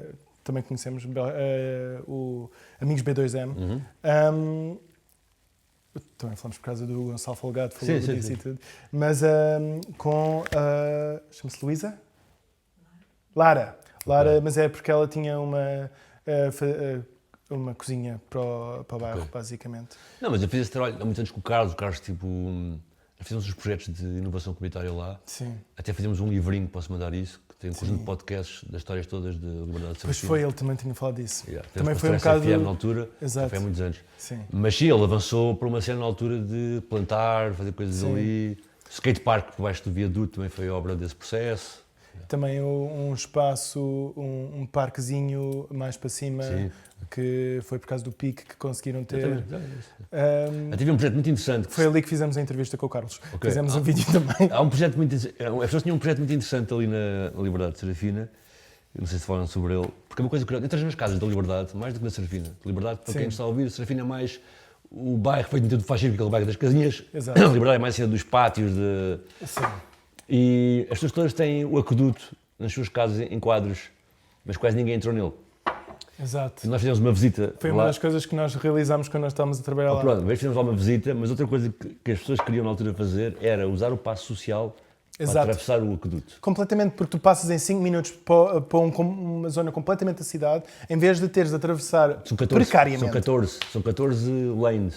Sim. Entre comboio e estradas para lá e tens aquele túnelzinho. Sim. Yeah. Que e nós também, por causa dos programas que nós fizemos lá, eu atravessei o aqueduto, eu fiz as contas uma vez, mais de 20 vezes.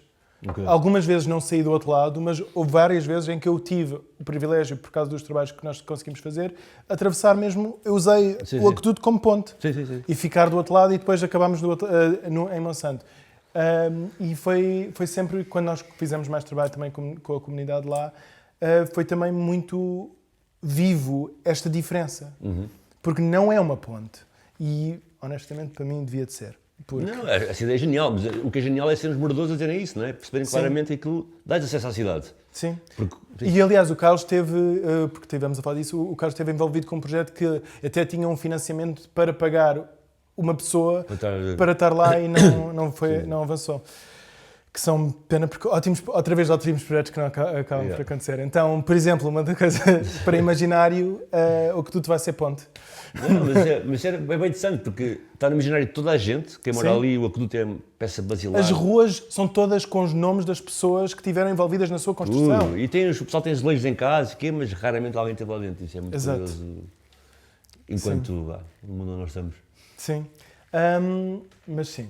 Então, basicamente, também muito o que é que estamos a dizer é esta parte de o espaço público também volta a ser nosso, mas também... Mas acho que esse é o problema que estamos a ter, não é? Sim, exato, a perda de certos espaços. Falámos das redes sociais e etc, mas tens um espaço público completamente para consumo, sim, cada vez mais. Havia espaços públicos de Lisboa Central que antes eram feitos como espaços de encontro de pessoas diferentes, e isso está a acabar.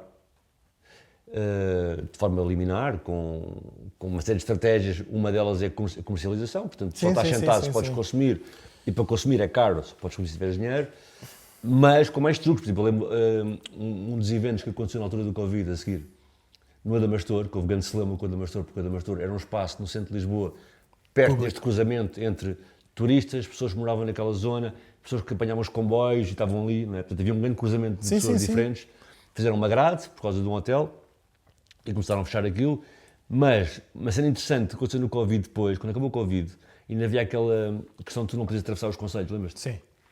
E eu vi a polícia, há um caso que está aí na net, na altura, a polícia vai ao Adamastor, escolhe os negros e pensou, eles como são negros não moram em Lisboa, atravessaram o concelho. Para ir identificá-los, saber, estás a ver? Portanto, há uma série de estratégias para tu, neste momento, o espaço público não ser um espaço onde tu possas ter a resolução de conflitos, pessoas diferentes que se encontram e que chegam a novos consensos, estás a ver? Sim. E isso é uma história clássica. Um exemplo que que eu até estudei, escrevi sobre isso. Ou seja, isso faz parte também de uma certa repressão que estamos a viver. Sim. A Praça Tahrir no Cairo, né, que foi a sede assim, da Primavera Árabe, então tem muitas coisas curiosas. Uma é, para já foi interessante que, na altura, o governo do Egito, o Mubarak, cortou o Facebook para cortar com as manifestações. Sim. Erro. Não estou a defendê-lo, né? Mas erro porquê? Ele, ao cortar o Facebook, obrigou as pessoas todas a irem para a rua. Porque eles deixaram de ter informação. Exato. Então tiveram que ir para a rua para testemunhar e saberem umas com as outras. E foi aí que se fez. A Primavera em si. Não, e uma coisa chamada a República da Praça Tahrir, que era uma forma Sim, de estar sim. naquela. Pronto. Outra coisa que é interessante é que aquela praça, que era um sítio, não sei se já tiveram, é um sítio no Cairo, que funciona como hub de transportes. Sim. Pode ser do Passo não bem, mas com um hub de cruzamento de metros, autocarros, de uma série de coisas. Quando é inaugurado, e se for ver as fotos, tem uma zona relevada, as pessoas sentam-se, fazem lá merendas, etc. Na altura que aconteceu a Primavera Árabe no Cairo, aquilo estava cheio de tampumes. E eles, quando tiraram os tampumes, para ganhar espaço, perceberam que não estava a construir nada. Que era mesmo uma questão da importância de não haver espaço de concentração no meio da cidade. Sim. Exatamente porque não haver mobilizações, não haver... E tu reparas, por exemplo, também no Occupy, Wall Street, a velocidade com que o Estado quis tirar as pessoas da rua. Sim. Mesmo que a ação das pessoas da rua não fosse violenta. A ação das pessoas da rua, muitas vezes, em Madrid, no 15 de Março, na acampada do Rossio ou em Wall Street, era construir coisas coletivas. Sim. Mais do que Sim. era estar no espaço público e construir algo coletivamente, não é? E é interessante a velocidade com que tu queres tirar dali as pessoas, não é? Por exemplo, o que aconteceu, porque é um risco. O que aconteceu em Istambul, na Praça Taksim, começou por causa do centro comercial. O que aconteceu em Istambul, a revolta semelhante em Istambul, que depois queriam remover um parque para fazer um... Queriam no parque, na Taksim Square, fazer centro comercial. As pessoas revoltaram-se por causa disso. Sim, lembro-me. E isso foi ponto de partida para falar sobre corrupção, falar sobre repressão militar. Tudo o resto que já se sabia, mas era tipo... Tinham-se acomodado com muita coisa, mas isso foi o momento que foi tipo, não, agora isto já não dá. Ou, por exemplo, mas agora, olhando para Lisboa, é complicado. Por exemplo, tiveste aquele acidente este verão, do elétrico da Glória. Sim. Da Glória. O mesmo aconteceu, imagina, aconteceu um acidente há 2 anos, em Novi Sad. Sim, eles tiveram 2 anos, ou ano e meio, sempre na rua, estudantes na Caiu o teto da estação de comboios. Houve um acidente também entre o comboio de passageiros e o comboio de mercadorias ao pé de Salónica. Sim. E faltar na rua há 2 anos. Sim. Porque, evidentemente, transpondo para o que está a acontecer aqui, o que aconteceu com o Vila da Glória, não é a questão de acidente assim, é toda a circunstância que o faz. Os interesses privados sobre o público, tapar a falta de transparência, não é? Sim, e acaba por ser um espelho de muito que nós estamos a viver. Sim. E, portanto, é usado, mas também é curioso, não é? Que cá não tinha havido essa reação, não é? Cá houve uma espécie de alienação, de... Eu acho que também não ajudou nada que estávamos mesmo a começar eleições e então eu acho que as pessoas que se calhar teriam esse movimento pensaram, olha, vai haver eleições daqui a bocado, eu voto, e depois foi feito em tema político para tudo, para ser um tema muito central. Mas pronto, usando esses exemplos e os outros, basicamente, e contrariando também... Muitos dos exemplos que estás a dar são os exemplos maus que nós só queremos que seja isso, só que sem... Não, o que nós falámos foi... Sim. É preciso um diagnóstico para a gente também ativar as coisas boas que podem mudar a vida e tornar o mundo melhor. Pois. Nós falamos há pouco, não é? Covid, circuitos curtos. Sim. Não é? Solidariedade coletiva na revolução e também o sentido 2008, de justiça coletivo, o sentido de justiça de... 2008, ter acesso a coisas mais locais para haver coisas que eu possa aceder sem ter de gastar dinheiro porque eu estou a criá-lo eu mesmo. Exatamente. Porque nós não temos dinheiro neste momento, então temos de criar na nossa comunidade maneiras de nós todos estarmos bem. Claro, e coletivamente partilhamos. Portanto, acho que há essências, e dei-te o exemplo há pouco dos períodos revolucionários, que pode ir, olha, fez agora anos, pode ir da Comuna de Paris, como pode ir até o 25 de Abril, em que as pessoas coletivamente têm um sentido, apesar de tudo, há excessos, não sei o quê, mas tem um sentido coletivo de justiça. Sim. Tem um sentido coletivo de justiça, de que há pobreza, de que as pessoas moram numas casas más, que as pessoas não têm acesso à escola, as pessoas têm noção disso. Portanto, acho que há esse instinto, um sentido coletivo de justiça. Isso é para ser aproveitado. E lembrar que esta análise que estamos a fazer também passa muito por não ser aceleracionista completamente, mas para fazermos coisas diferentes e que possam... E espertas, não é? Nós falamos aqui há pouco do Peter Thiel, das conferências de Roma, e do que está a acontecer com o Palantir e com os algoritmos. É a nossa leitura de, perante isto, como é que eu consigo fazer coisas boas prosperarem no meio disto. Portanto, não necessariamente associar esse diagnóstico péssimo ao fim do mundo, mas associar a uma visão estratégica do que é que temos que fazer para ultrapassar isso. Pois, porque também a verdade é o futuro não está escrito em pedra, o melhor e o pior pode acontecer. Mas temos de ambos perceber que as narrativas não estão a ajudar neste momento, mas com isso o diagnóstico é as narrativas não estão a funcionar neste momento, como é que nós podemos impactar isso, como é que nós podemos ajudar que isso mude. E mais uma coisa que pode não ser muito adequada aos nossos tempos de agora, porque os nossos tempos são imediatistas e são de pensar que isto é um trabalho que pode levar gerações. Sim. E, portanto, eu não ser tão imediatista no sentido de eu, António, querer ver em vida A, B e C acontecer, ter noção que eu tenho que fazer coisas que podem beneficiar as pessoas que vêm a seguir ou vêm depois. Tipo, pensar geracionalmente também, não é?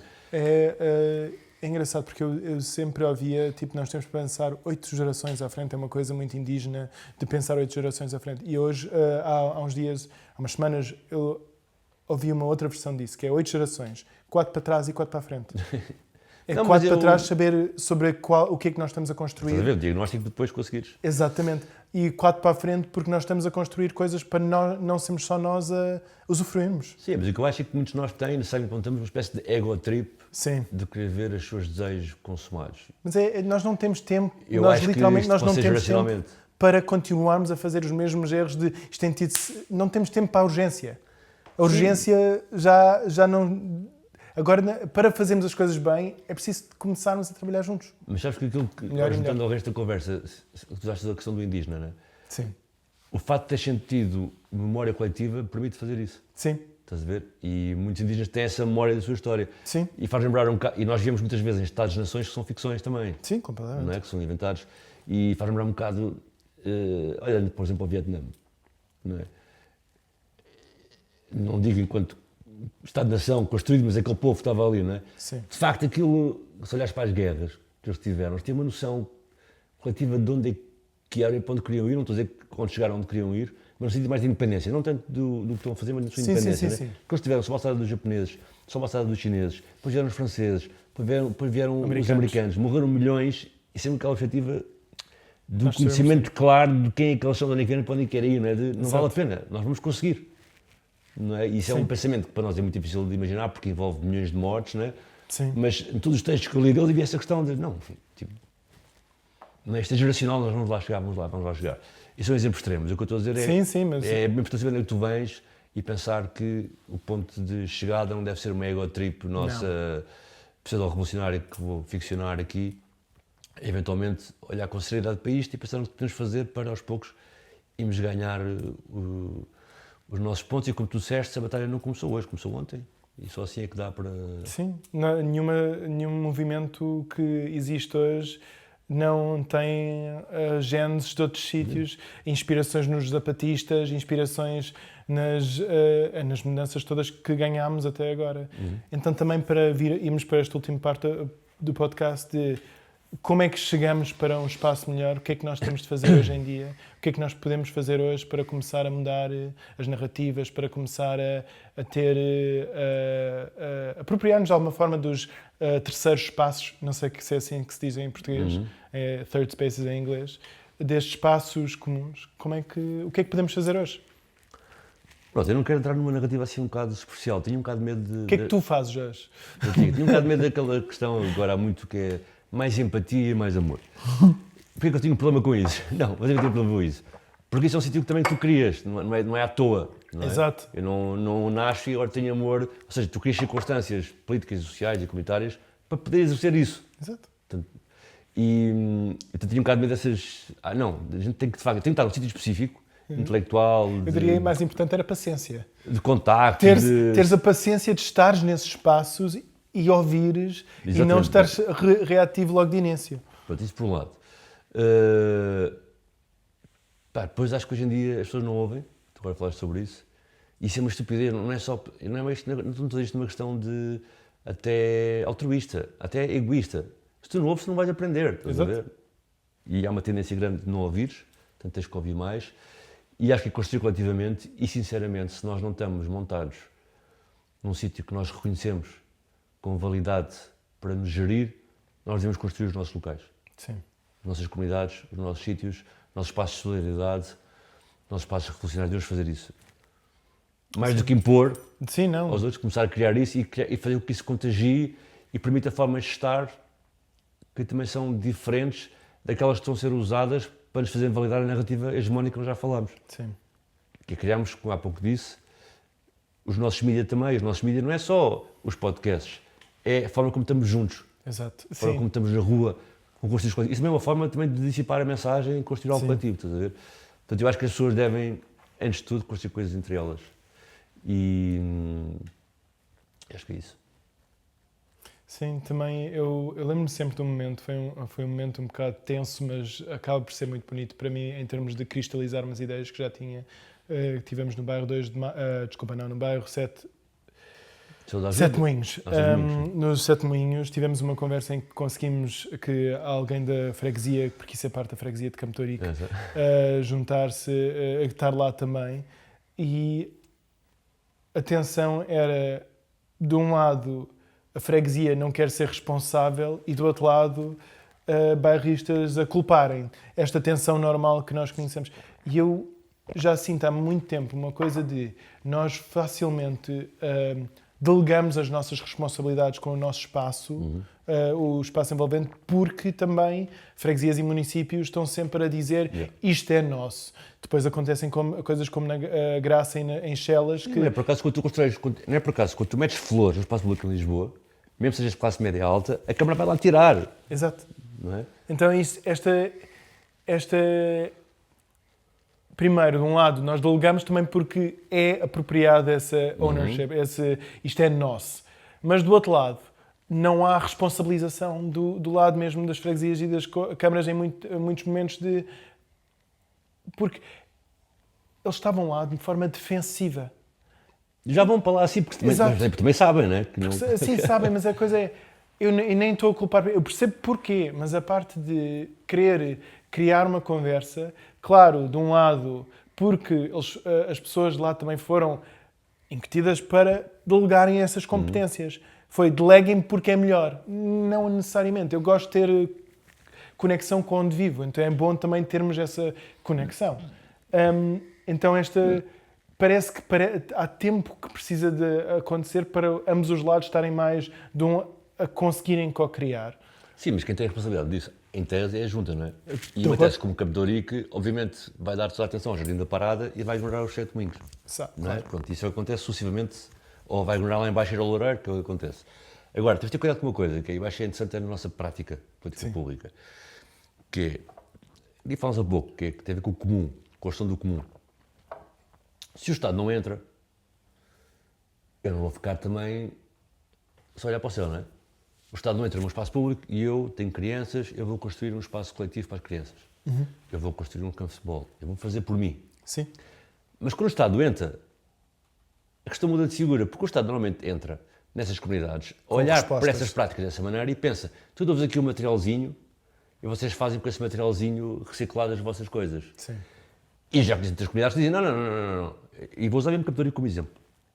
As pessoas já disseram assim à Câmara. A Câmara vem, vê que tu estás naqueles prédios desde 82, nunca ninguém na Câmara desenhou espaço público ali, e foi os moradores que construíram. Porque havia espírito também, não é? De abril, de vou construir coletivamente porque não há meios. Construíram os bancos, construíram os balões, construíram o resto para as crianças, fizeram isso tudo, não é? E a Câmara chega lá e pensa, então vou dar aqui um material de segunda mão, da Expo, isto é bem verdade. E vem cá uma artista e faz com vocês aqui um parque. E eles dizerem, não, se a Câmara vai entrar aqui, a gente quer um parque igual ao Jardim da Parada, logo assim. Porque o pessoal sabe que é bom. É um parque assim, com este tipo de bancos, com este tipo de quiosque, não é? Sim. E claro que não fizeram nada disso, claro que fizeram a cena com o artista com material reciclado da Expo, claro que fica um espaço daqueles que há no centro de Lisboa, branco, onde ninguém quer estar lá no meio, estás a ver? Portanto, também é a cena engraçada que é, depois a Câmara olha para esses sítios e pensa, eu vou poupar dinheiro aqui porque eles gostam de participar. Não, eles não gostam de participar. O que aconteceu foi, eles gostam de participar, mas na ausência completa do Estado e da esfera pública, da esfera privada, as pessoas construíram a sua comunidade. Sim, com a iniciativa individual. Pronto, coletiva. Sim. Mas envolve todos, não é? Se o Estado vai entrar aqui, então, mas podemos construir coletivamente, mas vai ser, não é agora porque nós participamos, que isto é com umas tábuas e com uns brinquedos ao pé do lixo, não é?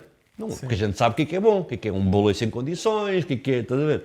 Sim. E depois ao outro lado. E também parece quase usar a artista como vamos lá buscar uma artista É um e espaço de experimentação, estás a ver? também é quase como se fosse usar a arte como também uma ferramenta. Mas é uma aprendizagem isso, porque nós achamos sempre que, e de facto, assim, se eu estiver numa comunidade, Sim. para mim não há uma leitura textual sobre isto. Eu estou numa comunidade. De facto, o Estado não entra ali, o Estado não quer saber. Eu apoio a construir coletivamente. Sim. Bora lá, bora fazer campo de futebol, bora fazer não sei o quê, bora fazer O coletivamente. que é que vocês querem fazer? Bora lá Estás a ver? fazer. Pronto. Normalmente eles já sabem o que querem fazer, eu Sim, só sim, ajudo sim, no sim. acesso, estás a ver? Pronto. O Estado vai entrar, calma, o Estado vai entrar, mas então se vai entrar, vai entrar. Sim, é um nível diferente. Estás a E ver? entra como parceiro. Nós somos ouvidos e podemos ir da audição até à deliberação, Sim. se é algo que temos de fazer coletivamente, porque isso não é o que acontece, não é?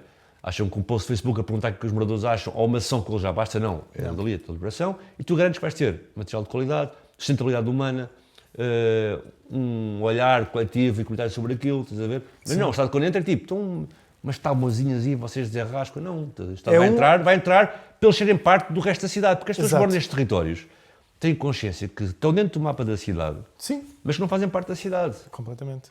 Por exemplo, tens pessoal do bairro do Rego, que é entre campos, a dizer que vai à cidade que não vai entre campos.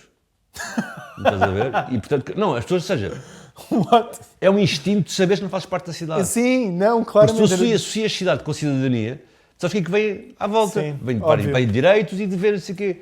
Exato, mas não tens Se tu os não chamas de direitos. outro sítio de cidade é porque tu sabes que não tens aqueles direitos. Exato. estás a ver? Não é interessante. Completamente, sim. E nisso também, o Estado também tem uma tendência a entrar ou a fazer os mínimos olímpicos ou também, não, então eu faço a minha solução.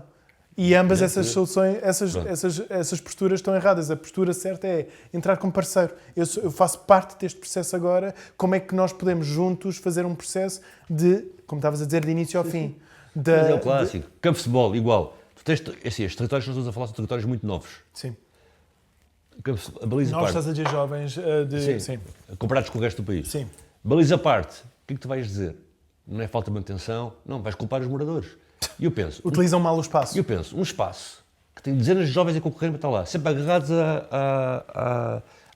aos postes e às barras. E, claro que aquilo se não tem manutenção, mas o que é que se faz? É Culpar os culpa moradores. das pessoas, não se faz nada. Oh não, eles utilizam o espaço exatamente como eram supostos a utilizar. Exatamente, Fogo. tipo, eles utilizam um espaço, não chatice, não está bom no boneco. Não é? E assim estamos permanentemente, estás a ver?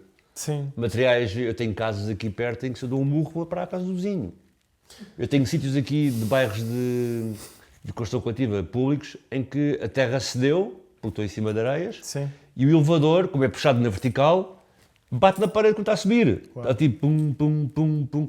Mas não estás a ver, isto acontece toda a hora, se eu não tenho noção como é que as pessoas vivem, estás a ver? Sim, também a pior versão disso volta-se à Liberdade de Serafina, onde a terra literalmente se deu e houve uma encosta inteira em que tiveram a tirar os Mas isso é o prédios. clássico, esse é um Sim. grande trauma da Liberdade Serafina, é isso, é Sim. porque aquilo obrigou que muitas pessoas saíssem ao mesmo tempo dali Sim. e isso criou uma quebra Grande, na grande daquilo, é aquele morro lá das escadinhas todo. exato. É. Mas sim. Basicamente também nisto, há muita coisa que nós podemos fazer, mas é este lado, é termos a noção e o interesse individual em fazermos parte de um coletivo. Uhum. E é o que eu estava a dizer, iniciativa liberal, liberal não, gostaria de cortar essa Iniciativa parte. individual, depois corta, Iniciativa individual. individual e tu puseste muito bem, não coletiva. Porque é o individual dentro do coletivo. E eu acho que também nós perdemos, não sei se perdemos, porque nós também tivemos 50 anos de uma ditadura que também não quis isso. O coletivo não era uma coisa... E há uma orfandade de pessoas Exato. que liderem, e isso é um problema, porque nós só vamos resolver isto coletivamente e trabalhar coletivamente, estamos a ficar preguiçosos para o fazer. Trabalhar coletivamente É chato. não é chato, ganhas bué de coisas, só que Exato. só que vais Mas- sempre capturar o que é mais chato. Mas não, tu vais ter problemas, vais ter que ter relações, Exato. e são coisas que tu ganhas, não são coisas que tu perdes. Discutir Exato, com alguém, exato. saber dizer que sim, saber dizer que não, saber ouvir um sim, saber ouvir um não, estás-te a desabituar a isso, isso é importante. estás a É ver? super importante. E a parte, vai ser sempre chato. Estar com pessoas é chato. Isso é bom. Faz parte da vida. Faz parte da vida. É fixe. Exato. Faz parte da vida estarmos irritados uns com os outros e conseguirmos lidar com os nossos problemas. Pois, mas tu percebes, há bocado falaste disso, não é? Sim. O algoritmo, Sim. a questão é que tu estás Nós a não perder estamos- completamente uma série de recursos inatos que nós temos, que são importantíssimos para o que temos que fazer pela frente. De acordo. E eu acho que também nisto, o algoritmo está-nos a ajudar a não... porque é mais fácil conseguir chegar a um ponto de consenso quando o teu ponto de partida é o mesmo. E antes, quando vivias na mesma rua, o ponto de partida é o mesmo. Mas com os algoritmos o nosso ponto de partida é diferente. Não, completamente. O que Olhar nós sobre a mesma pensamos- coisa, olhar sobre a comparar com o que eu falei, que nós tínhamos hoje testemunhar, Sim. hoje em dia pode ser completamente diferente. Sim, as associações todas à volta do buraco são completamente diferentes. Um é por incompetência de uma pessoa, uma por uso de outra pessoa. O outro foi o imigrante que fez aquilo, Exato. Usaram mal a estrada porque estão sempre os tuk-tuks aí por cima. os Ubers estrangeiros não sabem conduzir. Exato. É sempre... Então o ponto de partida não está igual e já fica mais difícil. E é a parte, nós conseguimos trabalhar em conjunto melhor, quer dizer que vamos ter de recuperar muitas destas coisas que estavas a dizer. E, por exemplo, Conseguir dizer não, conseguir ouvir não, conseguir dizer sim e ouvir sim. E estar nestas tensões. Isso é uma aprendizagem. Super. Do ponto de vista, estás a ver, até... Então, a conversa muito, mas esta questão também da masculinidade que se fala hoje em dia, dessas personagens todas da masculinidade.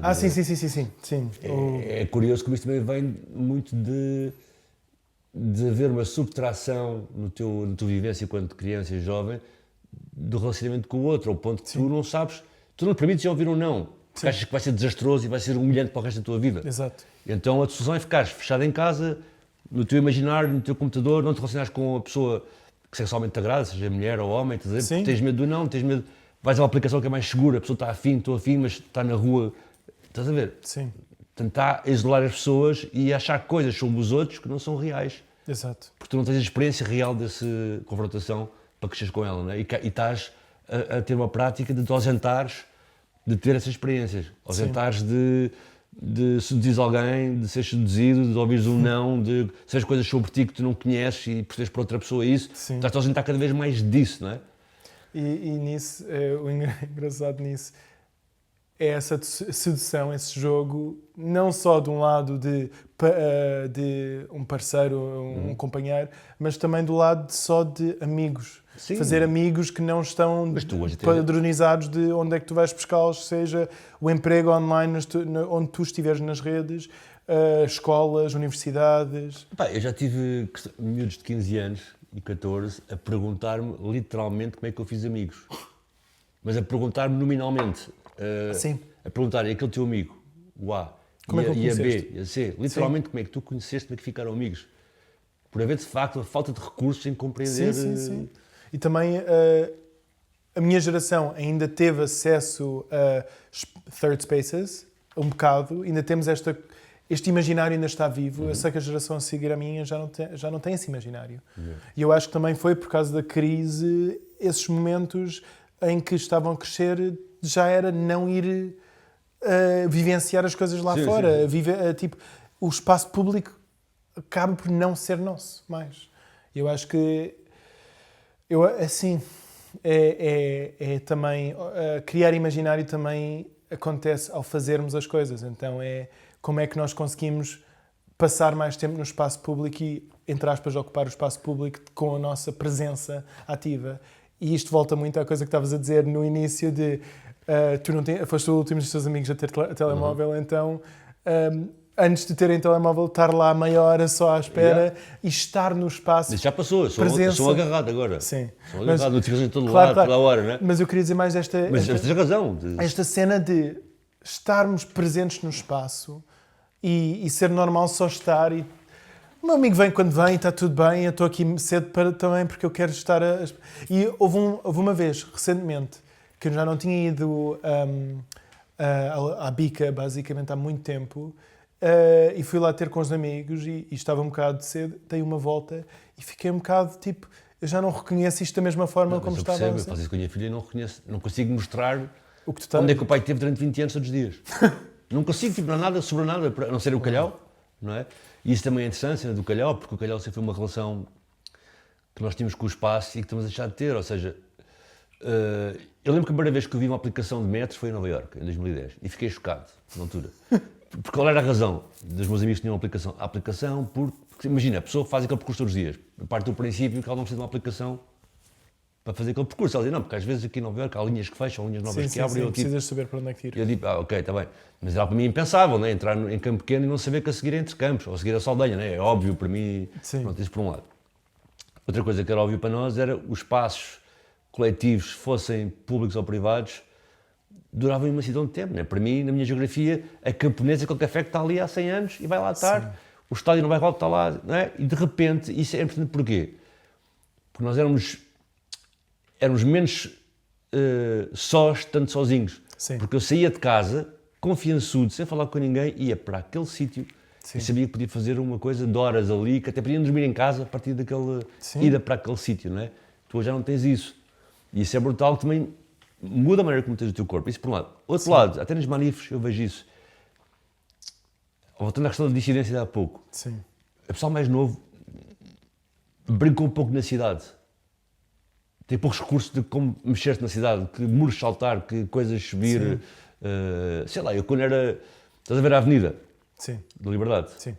O metro da avenida tem aquela entrada que é tipo uma espécie de boca, tu entras assim para dentro, não é? Tem aqui uma coisa de cimento. Eu sentava-me aqui, ficava aí a ler, porque sabia que ninguém me perturbava, ninguém ia claro. lá. E o que eu estou a dizer é tipo, hoje ninguém deambula, até nos manifestos tu vês que as pessoas têm, o corpo tem pouca dissidência a nível de mexer-se, de Sim. vou passar por aqui, vou passar por ali, não é? E acho que vamos ter que, às vezes estes cataclismos que estamos a viver, podem servir também para nós chegarmos a sítios para reaprendermos, não é? Sem querer, por exemplo, outro aspecto que isso aconteceu para quem é daqui foi o Covid, de repente, se voltaste a ir a sítios já não ias. Sim.